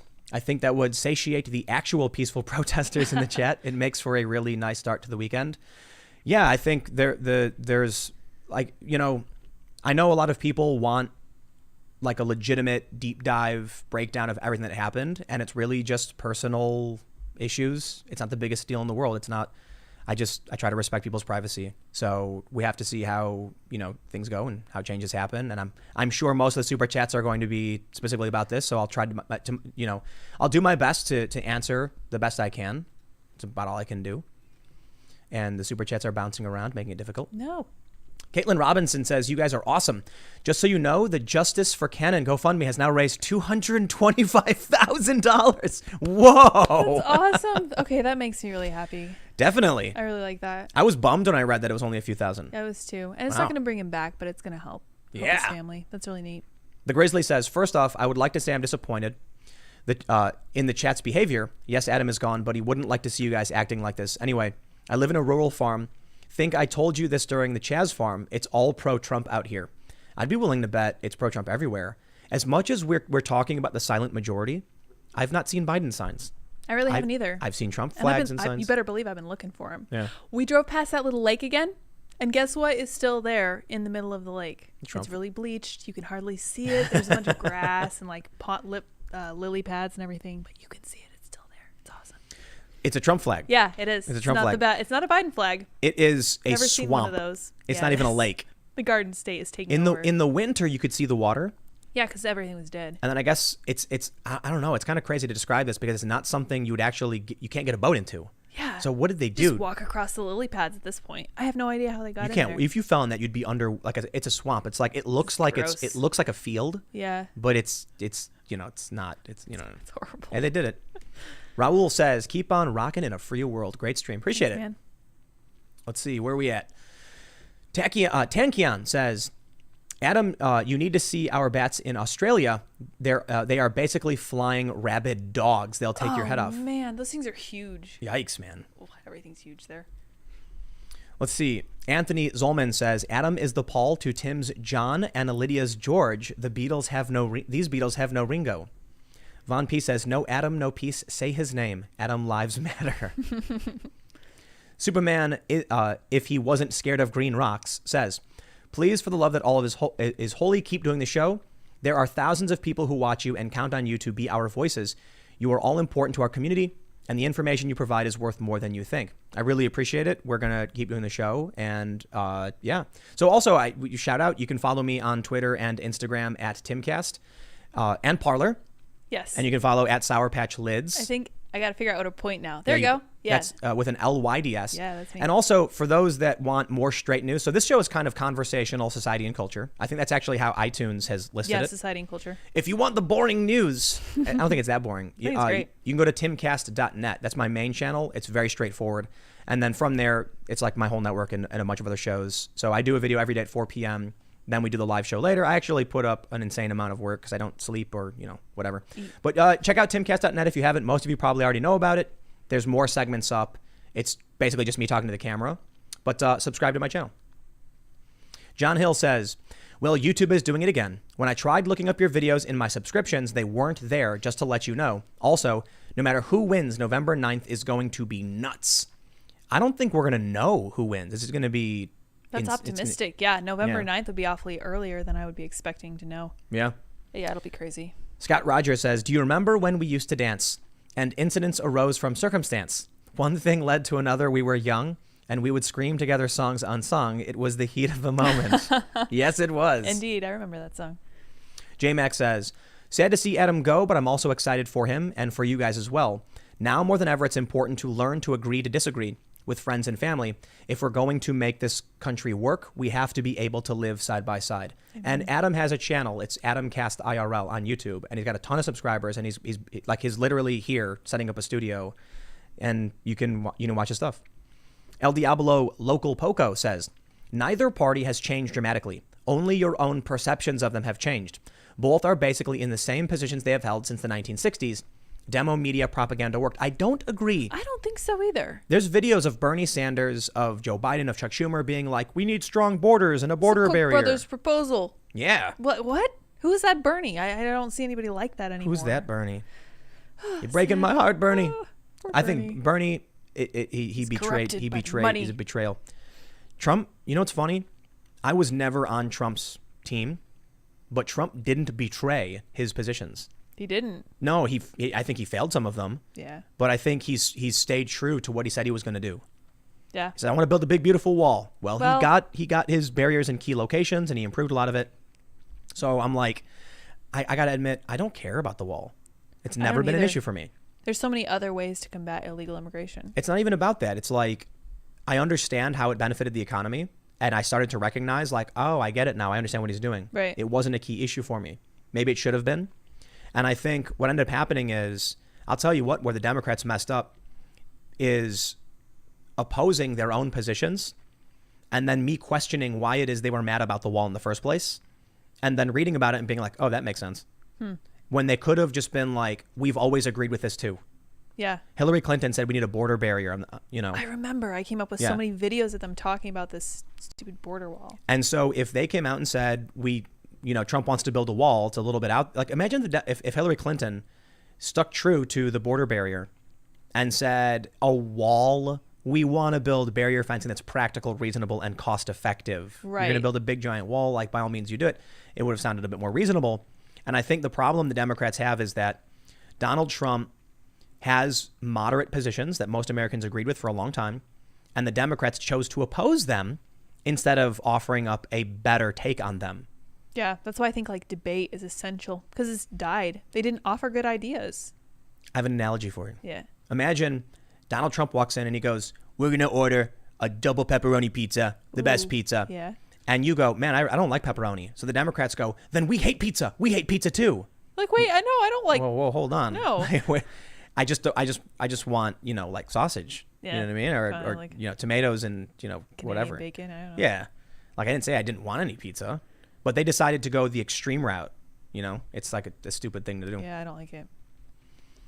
John Kerner says, "Tim, once again, a huge fan of your work. Your videos red-pilled and led me to register to vote. Yes. East Coaster here. And my lifelong best friend listens live from LA. Please tell him once again, tell Justin to register to vote. Justin. Yes, Justin. Register to vote." Come on, man. I always do say too, because I assume, like I've said it a million times, I feel like I've been backed into a corner. I have to vote for Trump. Yeah. It could change. I think it's funny. I got a text message from Jack Murphy. Mm-hmm. So you guys probably know who Jack Murphy is because he wrote the book on it, Democrat to Deplorable. Literally, yeah. And he after the last show earlier this week, he was like, "Tim, is it true? You're voting for Trump?" And I'm like laughing. Yeah, I'm he like, messaged okay, me too, and I was like, yeah. Yeah, he's a cool dude. He's a great dude. Check out his book. He was one of our guests. He was early Yeah. on. Jack's a cool dude. And he was like just, having fun with it. And I'm like, "Look, man, I'm upset about it." Honestly, dude, I wish that I were more excited about where we're at. I'm not excited about any of this. See, I wish that I was excited. I wish I had a candidate that I was really gung-ho about. Like, I wish I Yeah. felt like a Bernie bro. I wish I felt like really on fire for somebody. But you know what? I would just like the country to not look like Antifa wants it to. People try to. It's funny how people have like conspiracy theories. Man, I tell you, I'm to the best of my ability, I am honest every step of the way. I probably, my opinions change. Some people don't like it. I read new information. I kind of say, "Oh wow, I didn't consider that," and it happens. But I will tell you the truth when I say I'm not as a president, I wouldn't normally vote for someone like Trump. I'm begrudgingly now feeling like I have to do it because of the repealing of civil rights law and all this stuff. But I'm going to admit it. I'm going to straight up admit it. I have no problem. I told my friend straight up when she was like, "Everybody donate to Biden." I'm like, I'm probably going to vote for Trump. And I don't care. You can get mad at me. If you won't give me the time of the day, you weren't my friend to begin with. But of course, I keep my friends close. The friends that I have are good people. And they literally Small circle. Yeah, I definitely do. I'm in my house all day, every day. I don't go anywhere anymore. No, but I mean, I'll say it straight up. A lot of people were like, I see a lot of posts are like, "We know Tim's secretly going to vote for Trump anyway. He just won't admit it." I'm like, no. It was not until the riots for the most part. Yeah. Because earlier this year, I was like, I want to see Tulsi as a national security advisor. I want to see Yang as an economic advisor. I want to see Trump end the wars in Afghanistan and Iraq. And I want to see legal, a pardon for nonviolent marijuana offenders for the most part. Right. And I was like, and then everything went insane. And then Donald Trump did try to withdraw our troops to the Middle East. And I was like, okay, you know what, man? I kind of feel obligated to my 16-year-old self to support Trump's efforts in withdrawing our troops in the Middle East. Yeah. At the very least. I was out in the street protesting in Chicago. I was marching and I was yelling. Yeah. I wrote songs about it. To be consistent. Yeah. And now I'm 34 and I can't believe, I think I was maybe like 17 or 18. I can't remember exactly when this was. And now I can't believe that I'm 34 and only now are we getting to the point where it's like, we're not going to be in this country anymore. That's insane to me. Yeah. It's so stupid. But I got to give credit where credit is due. I love that he's doing it. Love to see it. Flat Earth Vegan Amy says, I'm a USPS worker.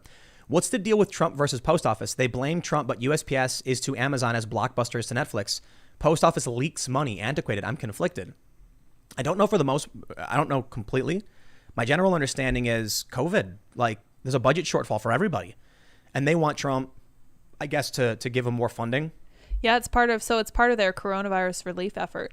Yeah. They're like, you are going to give billions of dollars to the USPS. And he's like, they're not going to get it. And I was like, I think that the reason they really, really want it right now is so they can do all their mail-in voting, which kind of makes sense to me that they're using it as a political pawn. You should do that with the USPS. And I think I didn't actually listen to the recording, but I think Trump said specifically, like, they're just doing this because they want mail-in voting. Exactly. And then everyone's like, he admitted it.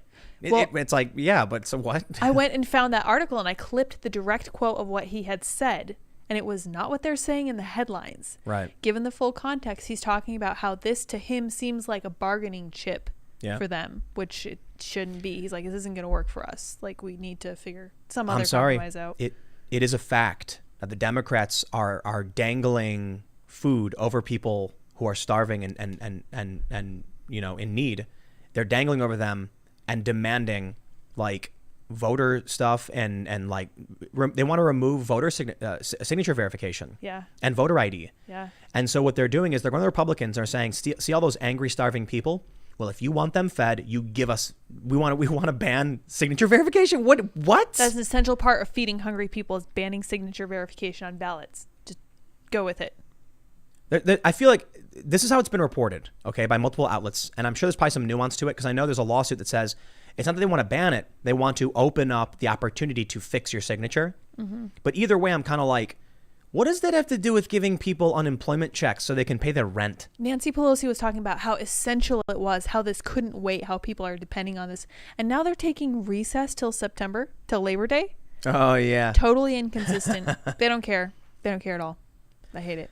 I think they just want to win. They want power. And I get really, really frustrated seeing people say things like, why aren't we getting our paychecks? Congress is, in the Senate. And I'm like, wait.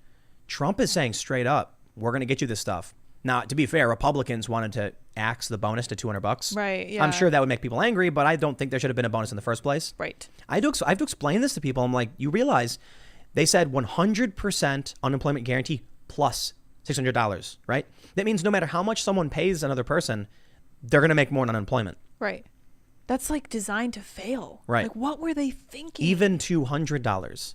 Yeah, there's no competition. $10 more. Why would you work?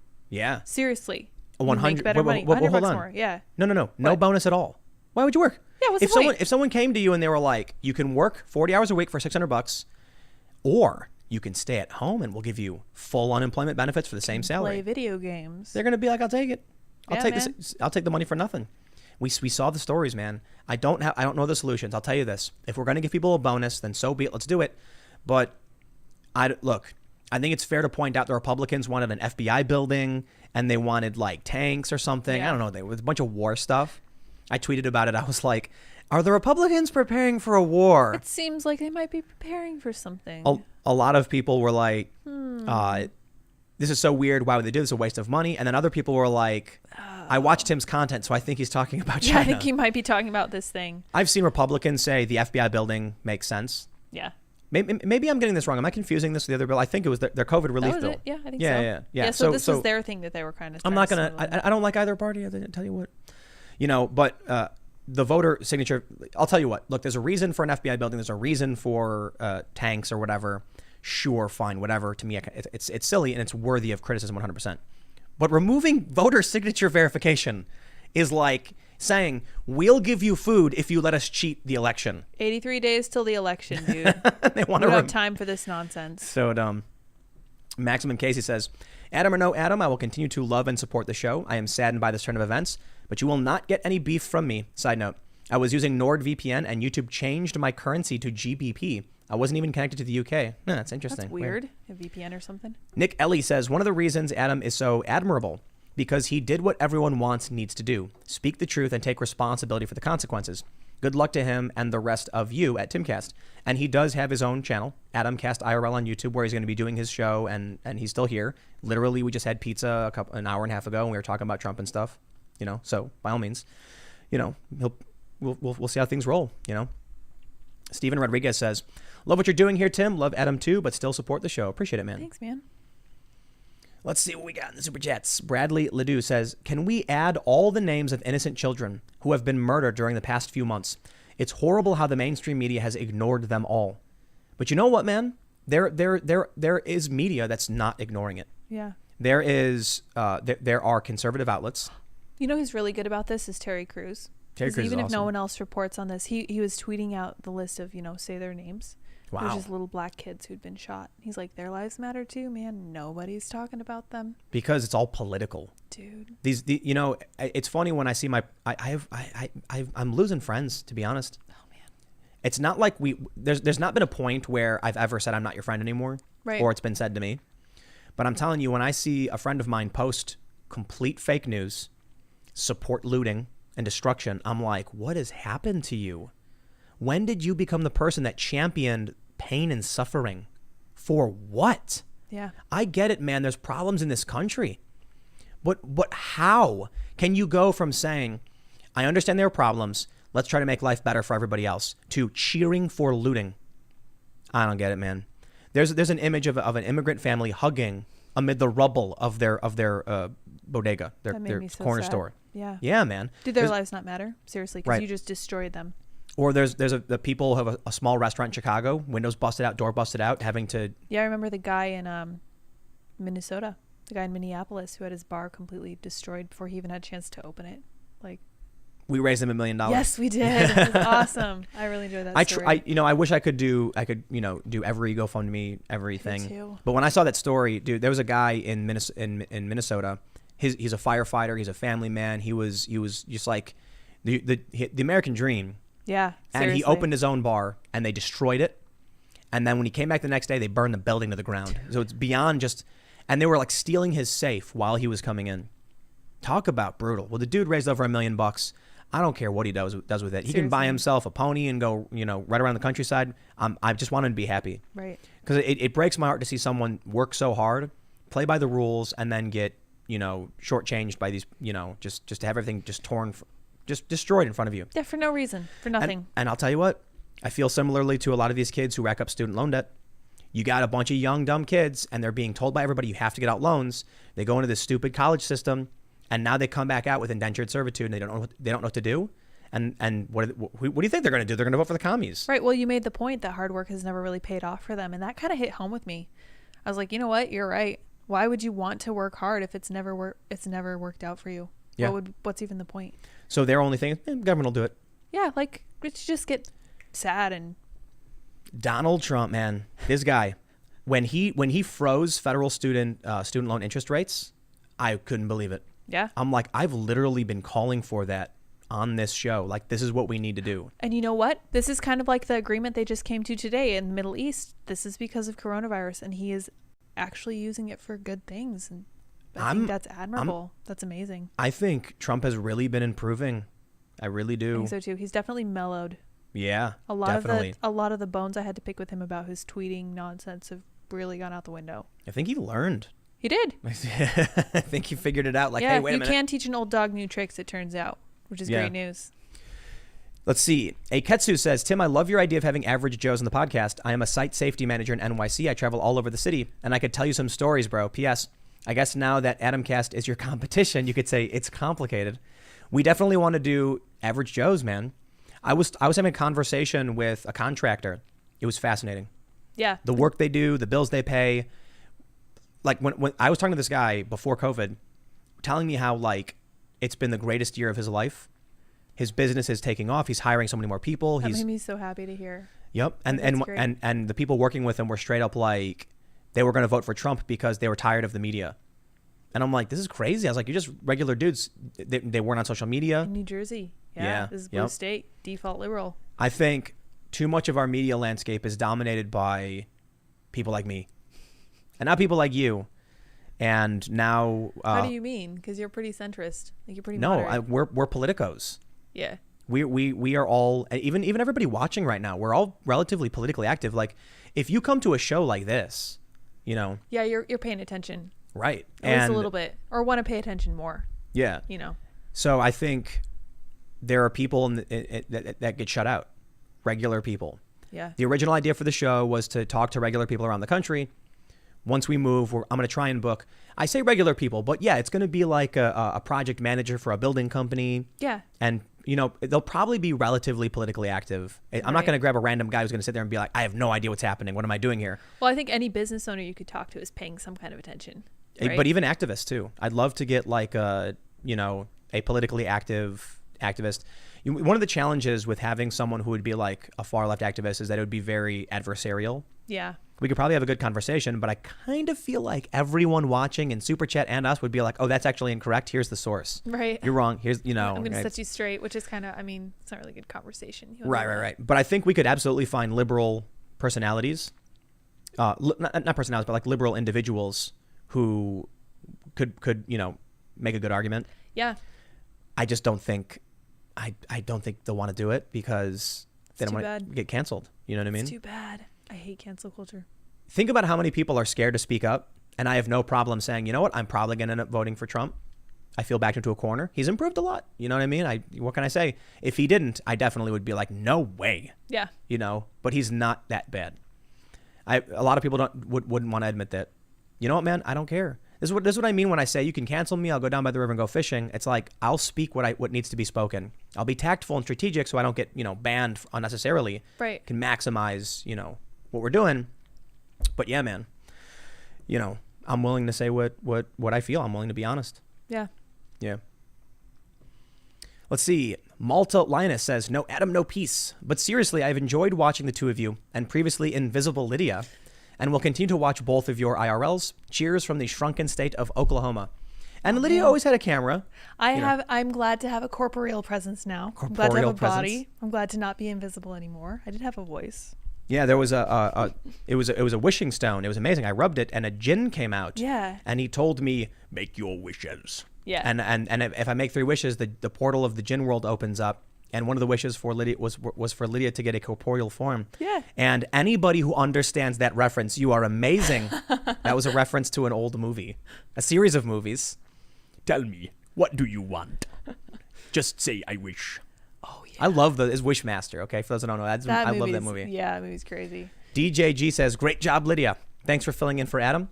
Tim, thanks for being a voice of reason. We may differ in opinion, but it's great that someone out there is doing something. Also, spin that UFO. Yes, I will. I would love to. I've been waiting for this. And you know what? It makes me so happy when people message you and they're like, I may disagree with you, but I absolutely think that what you're saying is important. I don't know if anyone can hear me now.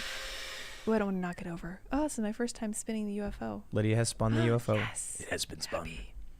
Akapot says, newly awakened race hate is the biggest social problem we have now.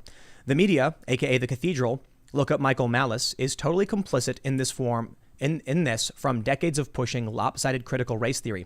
How do kids not grow up racist today? Tragic. Michael Malice is amazing. You can follow him on Twitter. He's a cool dude. And I will also mention there was a leak of school curriculum documents, and it was literally like the math problems. This is amazing. You got to hear this, okay? Traditionally, like when I was growing up, the math problem was something like it said you have a bushel of apples and it's being delivered to the processing plant, which can hold a capacity of 12,396 apples, but your bag carries 13, blah, blah, blah. What percentage of apples will not be able to be processed? Right. And in this curriculum, it says the police are stopping people in the city. If 17,326 are white and 10,000 are black, what percentage of the police are what percentage of the people stopped are African American, blah, blah, blah. Anyway, the point is, even the math questions that are trying to get you to just solve a simple math equation are framed in a intersectional. This is so counterproductive. Way. What does this teach people? It's the cathedral. You got like you mentioned about Michael Cathedral Mills. To me. It's the church. It's like the church. Oh, the church of intersectionality. They tell you what is true. They tell you what to say, and they indoctrinate you. Right. Perfect. That makes perfect sense. Yeah, but there's no. It's like non-theistic, and there's no end other than just chaos. And dude, you know what else there is not? There is no forgiveness. There's no coming back. The church has that. The church has that. The church has redemption. Like there's a way to fix your problems, or to turn to a higher power to fix your problems. And dude, they don't have that. There's no confessional. Yeah. Like I grew up Catholic briefly, and you'd go into the confession booth. And what's really funny when I was a kid? I had nothing to confess. Did you make stuff up? They told me to say whatever. Really? It's like it's the weirdest thing. I'm like, I didn't do anything wrong. I haven't done anything. Yeah, I'm a kid doing kid stuff. But it was weird because it was like confess your sins, and I was like, I don't know. I don't know. As a little kid. I mean, I smacked my brother or something. I think I remember one where I said that my friend offered me a Sour Patch Kid, and when I reached in the bag, I took 2 instead. Oh no! Because I was like, was that wrong? I don't know. Was that? And wrong? I was told it wasn't wrong. Okay. They said, was your friend upset? And I said no, and they were like, did they offer you more Sour Patch Kids? I said yes, and they were like, I think they were they were sharing with you. I think you're okay. And I was like, okay. I was a little kid, I had no idea. That's so cute. I love it. All right, let's see. I read that one. Oh, there we go. It just jumped on me. I was like, what's going on with this? Super Chat does that on YouTube, man. Yeah, have fun with us. Oh, man. Kid Truck says, as a conservative, not really Republican, It's been interesting to see how large a group the right now includes: small government, big government, gun control, no gun control, etc. That is crazy, man. Yeah. It is a big tent. I like it. Yeah, seriously. They're liberals, pro-choice, pro-life, standing side by side, holding hands. Dave Rubin, gay married man with Ben Shapiro, Orthodox Jew. Yeah, they're friends. They get along fine. Yep. Yeah. But I think it's because we always really did get along fine. We just did. Like, if you look at the left and the right, the Democrats, the Republicans, they were very close and they overlapped. Yeah, I remember. Now it's Democrats are over here and Republicans. It's a secret that we agree on a lot of this stuff. That we're all Americans. That we all basically We don't- agree not on the the far same left. things. No, they're off on their own little whatever. We can't even see them. You know what, man? It really does feel like the Democrats are the last vestige of a historical political party, and we're going to have the America Party and the International Party or whatever. Yeah. It's going to be like the socialists and the Americans. And it might actually divide along terms of whether we want to be involved in wars, because there are facets of each party that are super involved in the the military industrial complex, and they can have their own side of things, and everyone else, normal and sane, can be on the other side. I think it's the internet. You think so? Well, I think the internet allowed us to challenge the establishment. I think you're right. It's been true with the Arab Spring. Like the fact that we're having this conversation right now Yep. is a platform that They want to ban us. Yes. Tell you No, I when don't you're think doing they. something right. I'm being a bit facetious when I say that. There are certainly elements that want to, and it's a struggle. You see what they did to Crowder with taking away his monetization for a Yeah, year, dude. but it kind of feels like things are improving on YouTube. So I'm a little hopeful. I am. Yeah, I'm hopeful. I feel like if Trump wins and the Republicans take control of everything, there's going to be a lot of things I'm upset about. Right. But I also feel like there's going to be a lot of things I'm going to breathe a sigh of relief about. The country will still be standing at the end of the day. Yeah. So you will have things to be upset about and a country to be upset about them in. Right. And then hopefully that's a reckoning for whatever counterparty, except maybe it's not the Democrats. Yeah. It's going to be like the Republicans are going to absorb every rational person. The Democrats have gone insane and will collapse. Yeah. And the Republicans will split into like the centrist Republicans versus the grand More old public conservative. party. Yeah. You know what I mean? It's going to be like the same party's going to split or something. That would be good. Maybe that's a natural cycle. I don't know. Yeah. Bobcat says, Tim, would you consider talking about thorium reactors as a solution for clean power? Ooh. Also, I noticed you might have an opening for an OSINT nerd that can run a soundboard. Where can I send my resume and demo of work? Spintheufo@gmail? Is that? Yep, that's a good place to send it. You can send stuff to spintheufo@gmail. Mm-hmm. You can also go to timcast.com/donate, and there's a P.O. box if you want to send anything, because someone sent it. We get sent some really cool stuff. Physical objects, yep. Physical objects Physical through things, the snail mail. Yeah. My friends, it is late in the day. If you haven't already, you can smash that like button. You should. Press the like button. I would appreciate it. It would be great. Really do appreciate everybody who came in and hung out. We do the show Monday through Friday at 8 p.m. You can follow me on Twitter, Instagram, and Parler at Timcast. And you can follow at Sour Patch Lids on Twitter and Parler as well. There you go. And you can also check out my main channel over at timcast.net. It's just easy that way. It's a URL. And I put up videos there every day at 4 p.m. This is like my flagship channel. It's like where I do my main segments. But I also have youtube.com/TimcastNews, and then we have the Timcast IRL show. So that being said, we are trying to get to the point where we're going to be booking guests. We may have some guests very soon. Yes. I hope so. Yeah, a couple people have reached out. Very cool. And I think hopefully soon. Otherwise, we're going to keep hanging out and just doing conversations and, doing our best. But with that being said, it is time to go to bed. So I will see you all tomorrow on this show at 8 p.m. live. Or, you can check out timcast.net. And we'll see you all next time. All right, bye, guys. Adios.